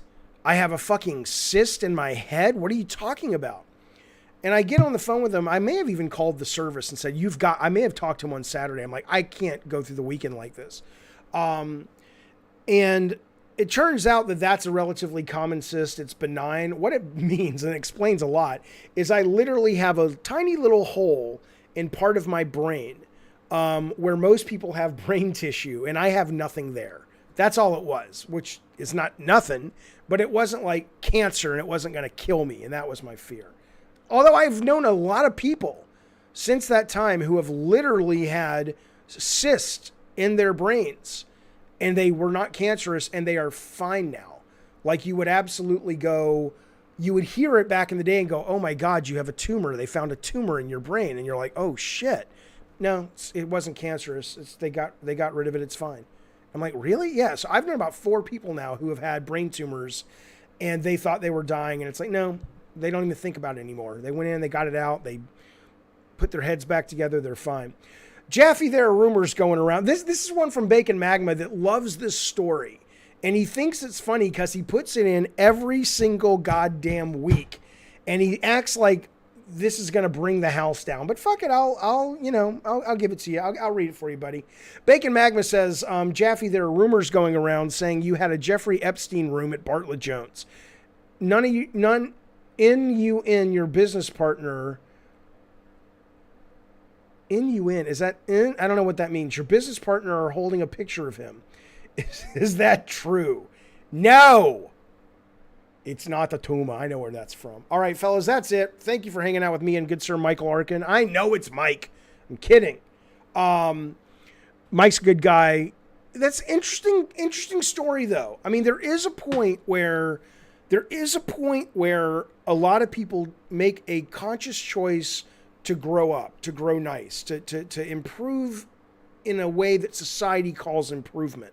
And I love that. It's fascinating. I don't consider it negative or positive. It's just that to have watched Mike go from being, like I said, caustic and sarcastic and whatnot, and then becoming much more measured in what he says. And part of it is I literally do have diagnosed ADD. I'm on medicine for it. So I have very few executive functioning skills. They're awful.